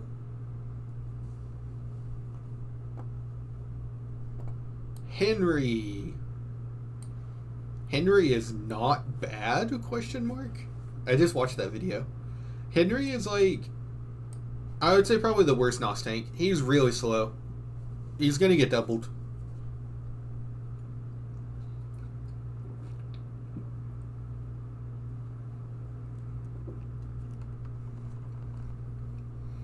He's going to get doubled unless you do something to avoid it, like giving him speed wings, or taking him over to the Barbarian class line for a bit, or giving him a really fast backpack. Which, by the way, for some reason, Barbarian to Berserker Henry is like absolutely godly. You wouldn't expect it. Like, you don't expect it, but then he's just kind of fucking cracked. He's jacked. He was like as good of a Berserker as my Vike was. So it was kind of like, what the hell? Henry's kind of a Chad. I think it's Hex and Anathema. They like offset the natural inaccuracy of axes, which is kind of like really cool. And then he's got Deathblow on top of that, which is just like a nice little bonus. And then he's got Gamble and Wrath, which honestly you could just take Gamble and Wrath over to being a NOS tank too. Which is what makes his Dark Mage and Barbarian class line so cool of an intersection. He's really fun to mess with like that. But obviously he does have access to Nosferatu.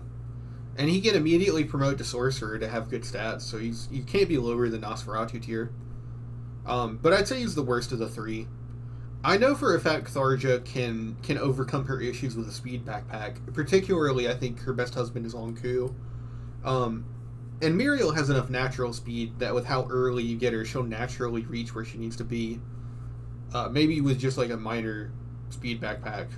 Not even necessarily like a Lonku, but just like a Gregor or something. But yeah. Low-key hashtag Berserker Henry. Lucina is really unfortunate.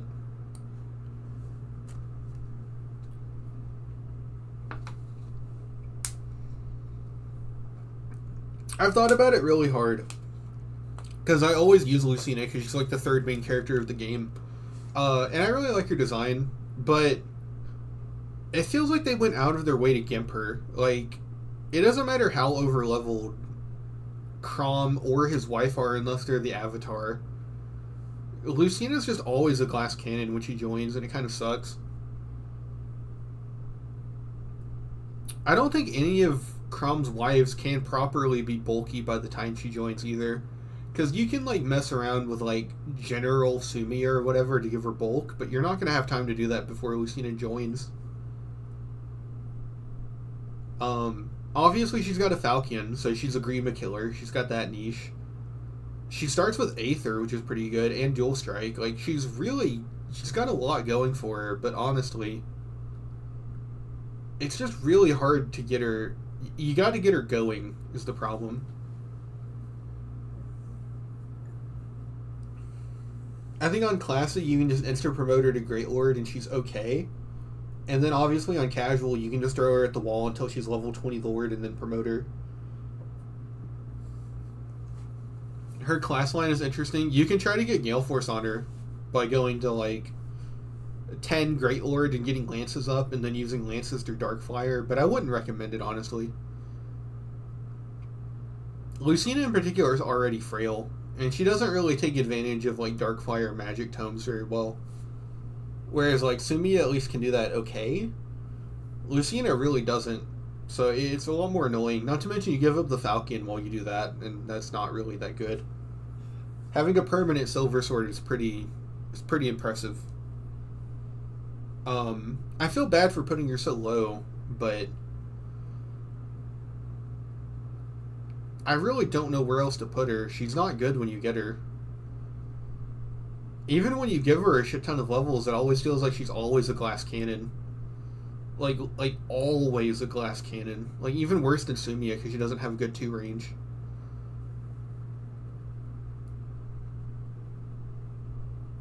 I guess she can proc Aether off a Javelin, which is better than Sumiya. But Sumiya also has, like, L Thunder eventually.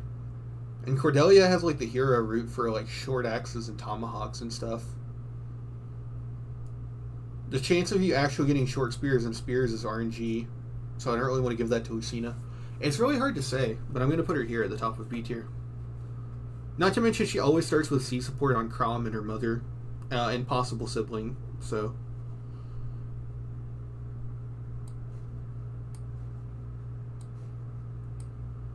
Morgan is basically everything I said about Robin, with one exception. Let me pull this up as an example. Full should be this. Yes, this is the page I wanted to pull up. So you look at Morgan and class. So no matter who Lucina's parent is, her starting class is Lord, right? You look at Inigo. No matter who his parent is, whether it's Crom or Lonku or Stall, he starts as a mercenary. Morgan is an exception to this. If you choose Tiki, she starts as a Manakete. If you choose Anna, starts as a thief. If you choose you can't do Crom. You can't be gay. Pan, Tagwell. Olivia, Tactician Grandmaster, because Dancer is a special class, right? So female Morgan has an advantage over male Morgan in that male Robin can have another kid. So let's say that you choose Cordelia. Cordelia starts as a mercenary, but she'll have all of Robin's bases mixed in with Cordelia. And she'll gain access to all of the different classes. Just like how Morgan does. Whereas if you chose female Robin, then you can only choose a father and you have no siblings. So... oh no. So that's why I think female Morgan and male Robin are better for an in-game playthrough where you're trying to get to Grima. Because having another super-powered multi-class sibling, in my opinion, is better than one marginally better male Morgan. But if you're going to go for male Morgan, I think you should probably try and go for 3rd gen Morgan. Another option for female Morgan is to marry Lucina with male Robin to get a 3rd gen Morgan very quickly. But you do run into the issue of Lucina's bases dragging Robin down a little bit. Get off there.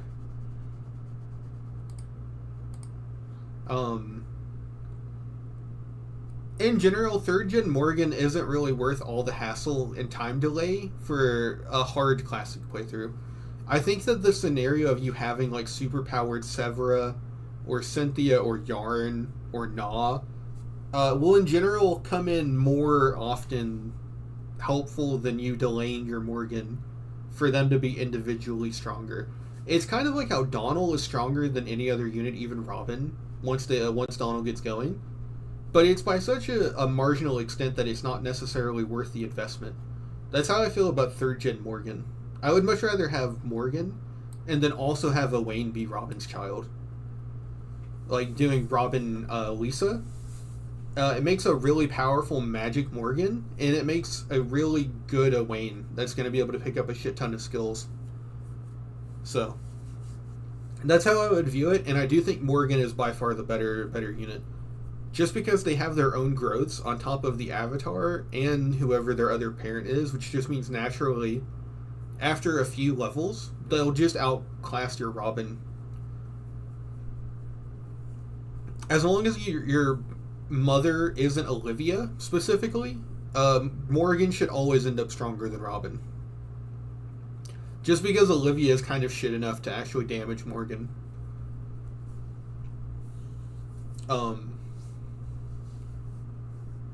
That's another reason why I would just kind of not recommend Olivia as like a marriage partner if you plan to use Inigo, unless you're going to stat booster. But that's about it. Otherwise, Morgan should just strictly outclass Robin. Like, by the time you're, like, done with the mid-game. Like, going into the late game, your Morgan should always be better than Robin. Either because you chose female Robin and you pass down Gale Force to male Morgan, and it's, like, 3rd gen Morgan, because you have Gale Force on her, right?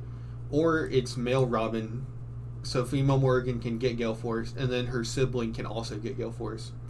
Which is why I think Cordelia is the best one.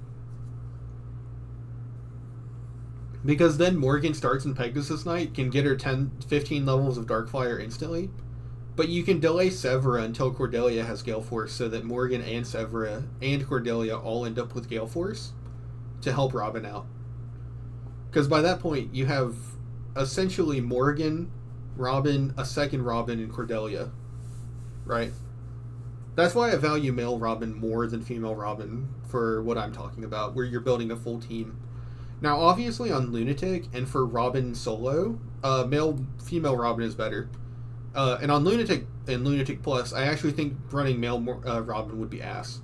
But because on those difficulties you like have to use Gale Force, but for the sake of hard, I would rather have a soul tank Robin with like 2 powerful children than Gale Force Robin. Owain is the son of Lisa.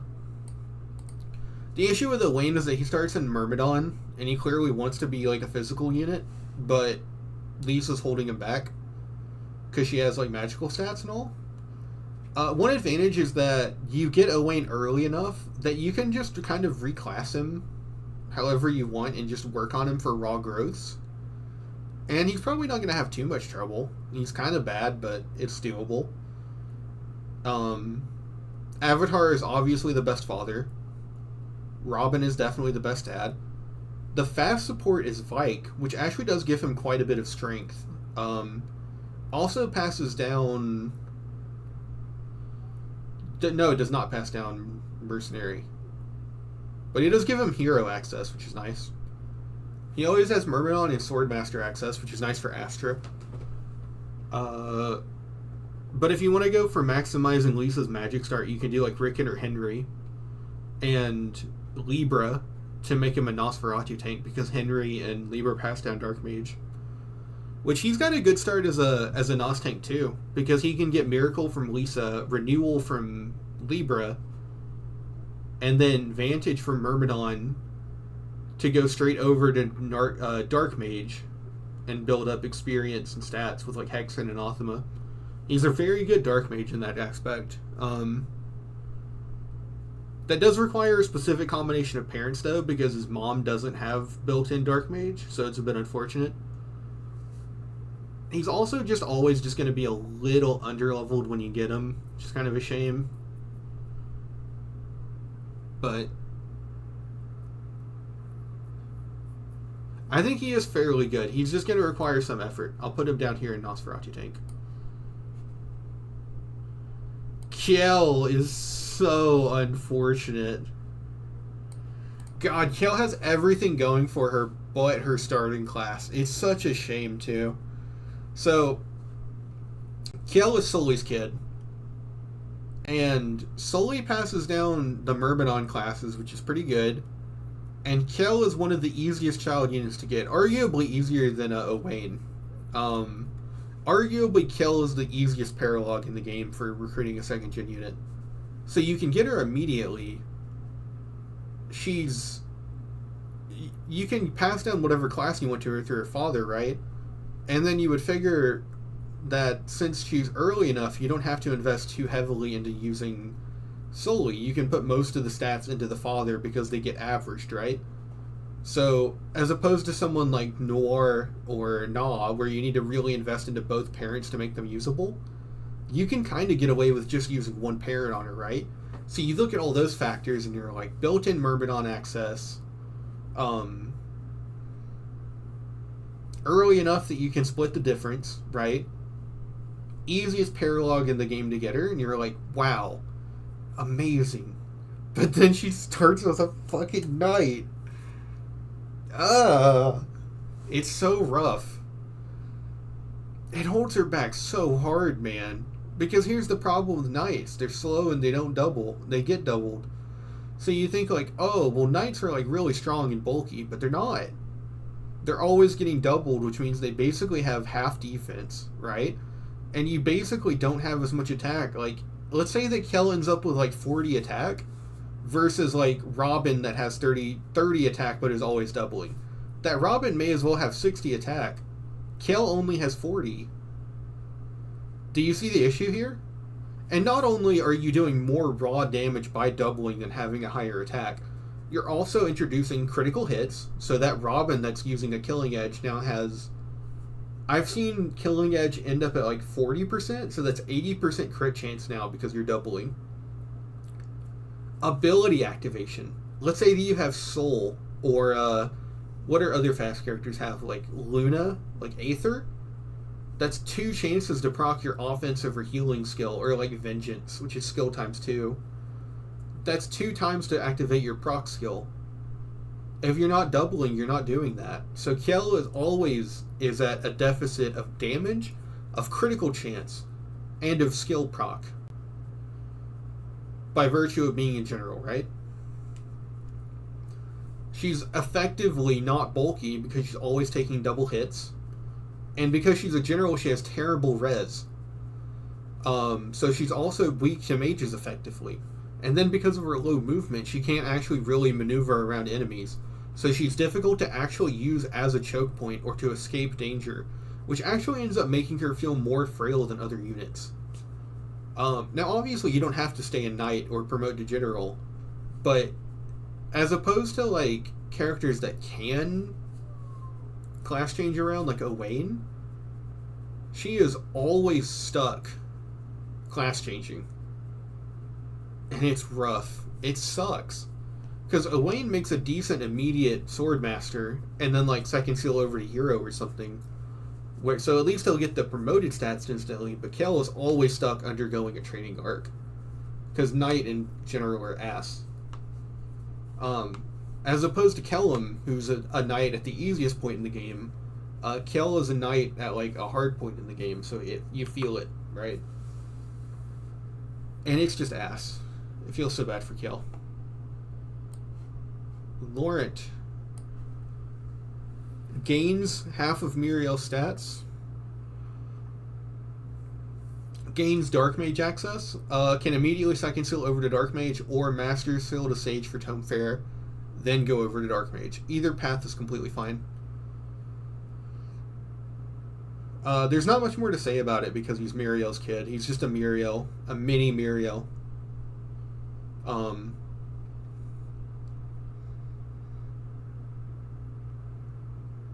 But yeah, I think that honestly Muriel Rickon is probably the best warrant just for raw magic.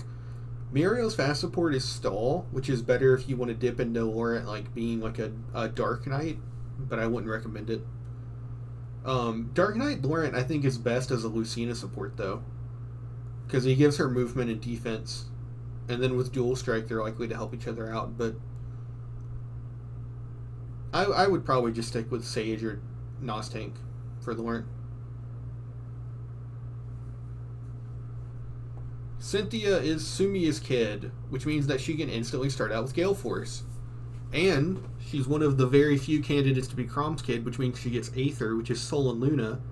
Soul being that you restore 50% of the damage you do, and Luna being that you ignore half of an enemy's defense when you attack.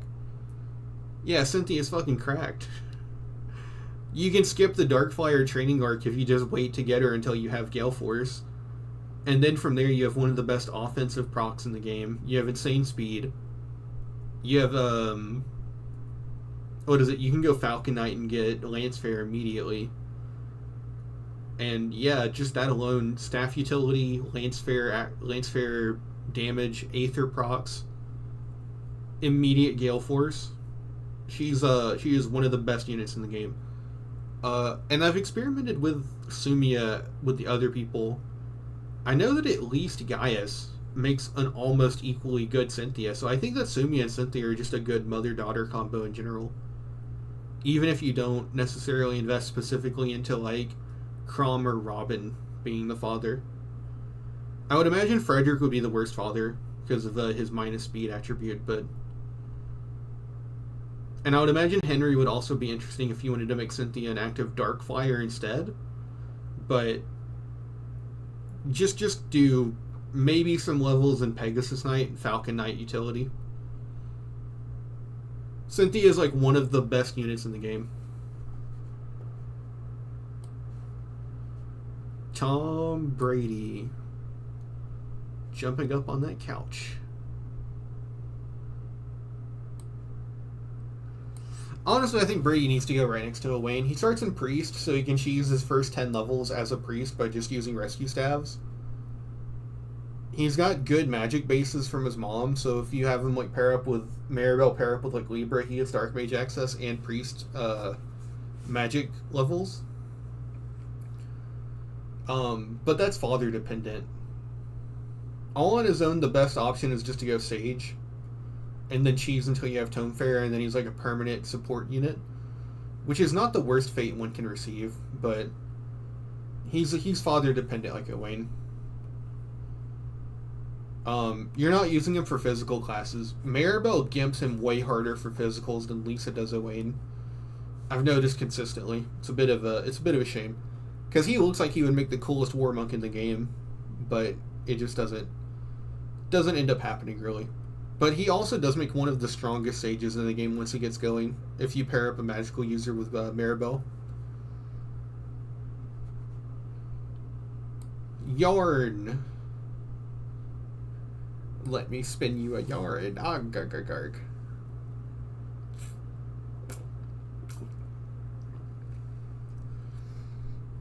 Yarn has like two really big extremes. He's like either...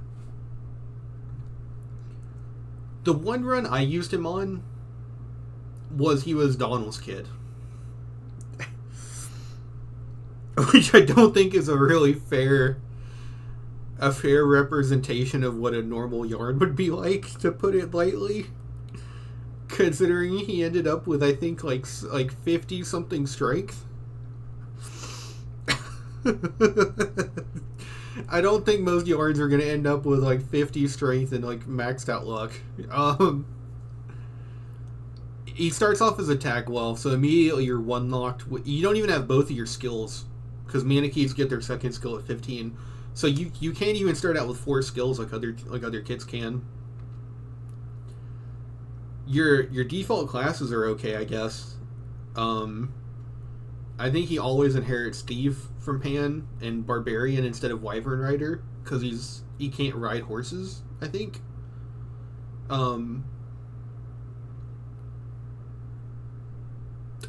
Man, if he's not like Donald the Avatar's kid, if he's not Robin or Donald's kid, he's kind of just a worse Pan. Because he's going to have his stats split between where Pan is and her partner.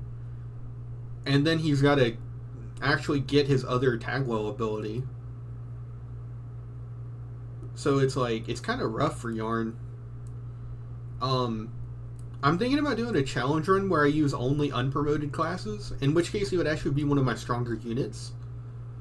Because Tagwells count as unpromoted for experience, but they still have good stats.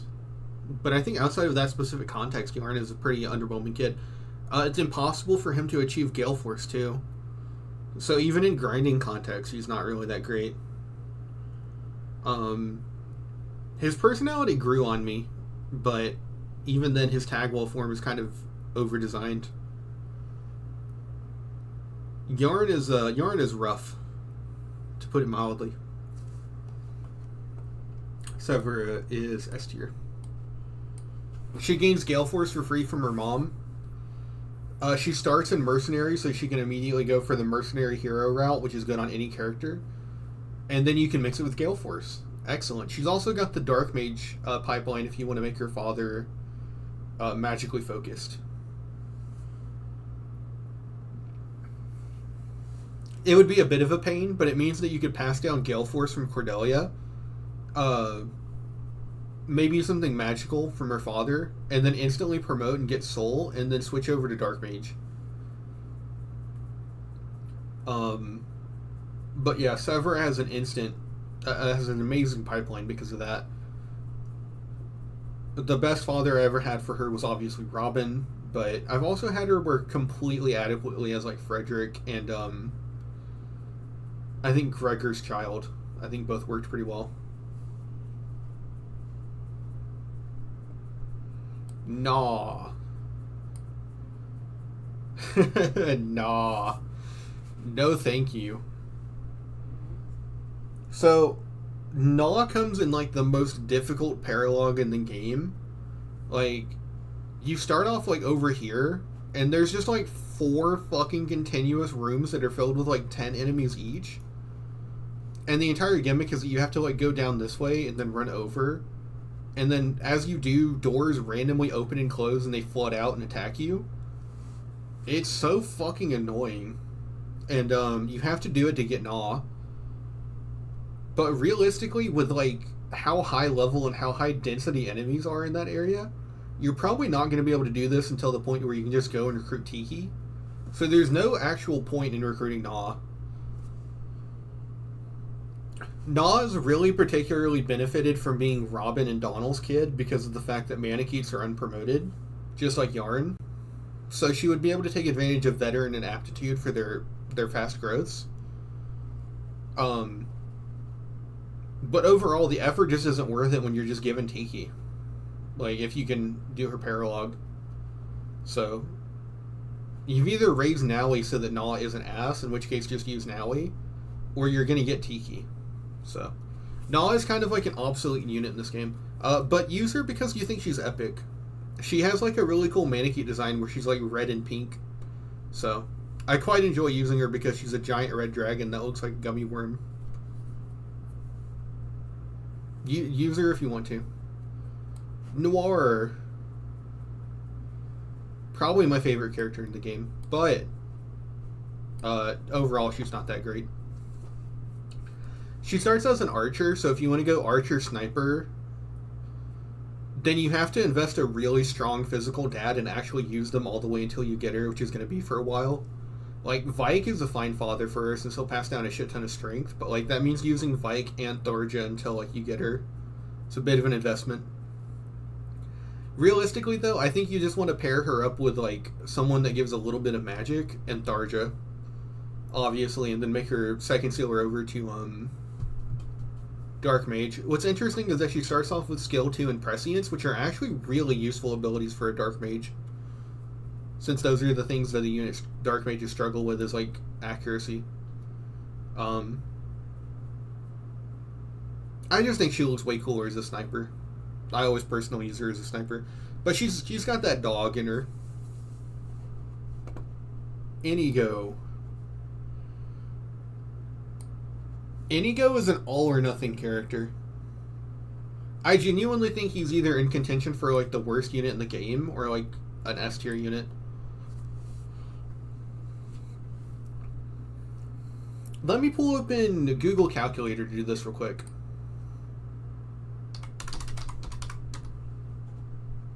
So, Inigo, because of the fact that he has Arms Drift by default, and he can inherit Luck +4 from Olivia, and Rightful King from Crom, I believe it's 42. He needs to hit 42, plus Luck 4 from Olivia, which times 2... Where's delete?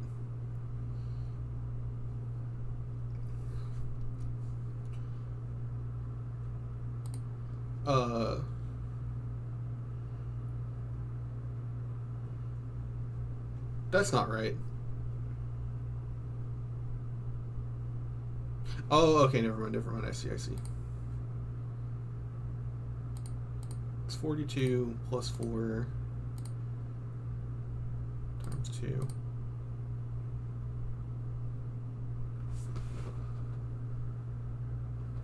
Alright, we're gonna do this old-fashioned way.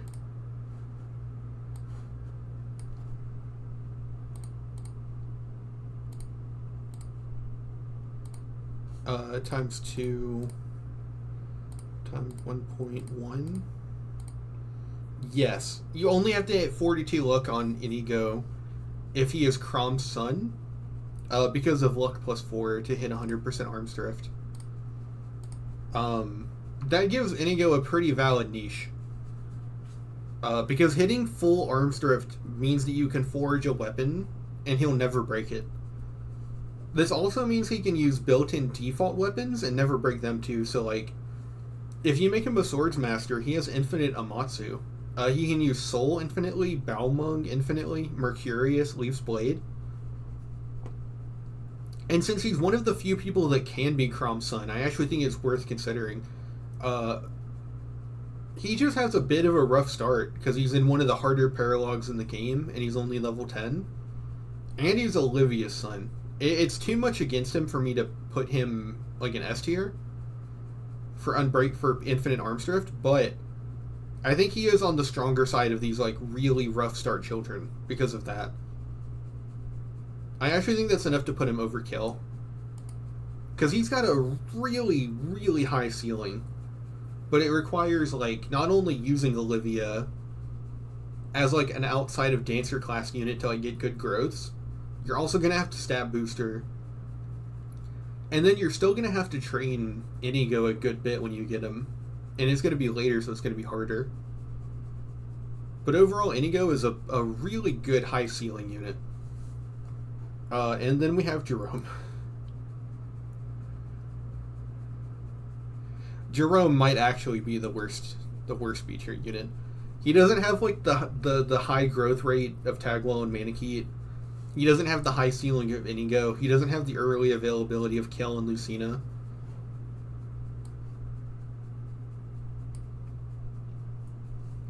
He's Church's son, so you gotta like do anti-speed for him. You gotta like boost his speed. He's in like one of the harder paralogs in the game to beat. I think it's a little bit easier than Divine Dragon Grounds or Manor of Lost Souls, but not by much.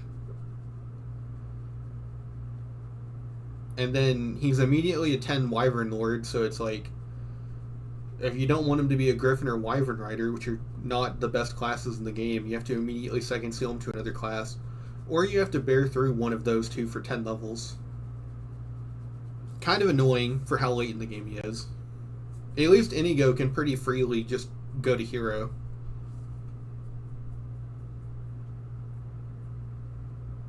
I don't know. I don't really know what you're going for with Jerome. I kind of like that he looks like Batman or Robin, like Nightwing, but like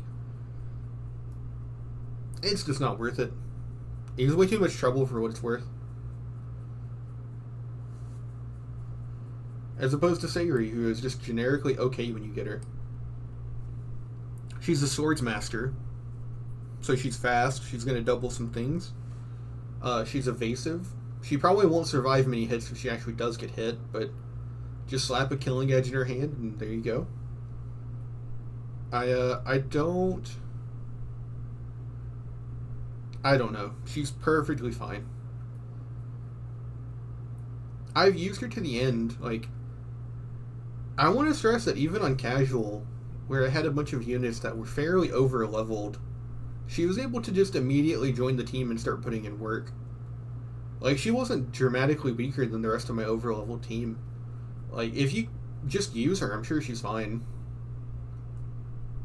I think the bigger problem with her is just that she's a little bit boring. Her class options are, I think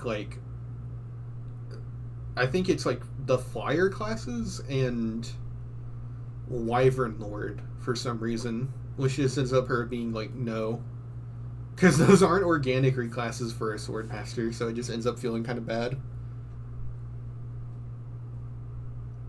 She has unique dialogue if you fight the evil samurai guy. Genfei with her. I like that quite a bit. Tiki is like S-. So I want to rant. Tiki is like really good when you get her and everything, but my problem with her is her paralog, because it's fucking annoying. Like, the entire game, you've kind of been taught through Frederick and Robin that, like, juggernauting is kind of, like, the best strategy. But there's too many enemies that come after her on her join chapter, even with Gale Force units that you can have for juggernauting to work. So it's weird because the entire game encourages juggernauting, and then Tiki's paralog explicitly punishes you for doing so. Like, it's incredibly annoying. But other than that, Tiki herself is fine. She has a Dragon's Den Plus when she joins, so she's really strong. And she's just like a Manakee. She's like Maui if you trained her the entire time, or like Nala if you trained her up until that point. But you don't have to train them, so... Sorry. She just starts out really good. And then obviously Flavia and Basilio are just your late game carries. And I want to stress, I've had some really fucking cracked, over-leveled casual teams, and Flavia just joins and is just right there with them.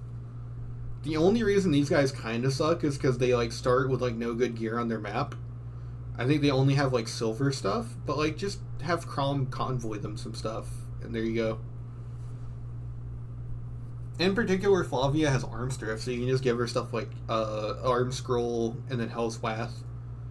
Or she can even... She starts with A swords. You just give her a Brave Sword. Just immediately if you have one. But yeah, just to, like, forge them Brave weapons, and they can carry you through the rest of the game.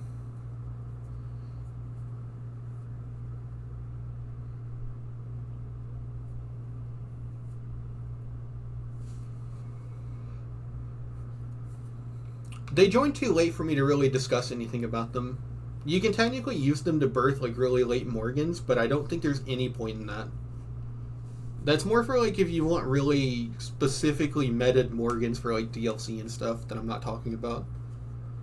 But I think that for an in-game playthrough, this is about right. This is what I would agree on. I think you could make an argument for swapping Frederick and Anna, but Frederick is too important early on.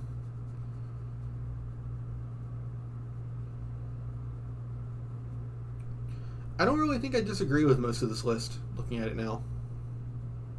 I think everyone's right where they need to be. I think putting Lucina that low is kind of a shame, because I really like her, but this is how it be. And then obviously these are all weird characters that I don't know about. But yes, this is where I would agree on. But again, ultimate reminder that if a character you see on here you like, try and make them work. As long as you're not on Lunatic or above, you can do that with your characters. Bye.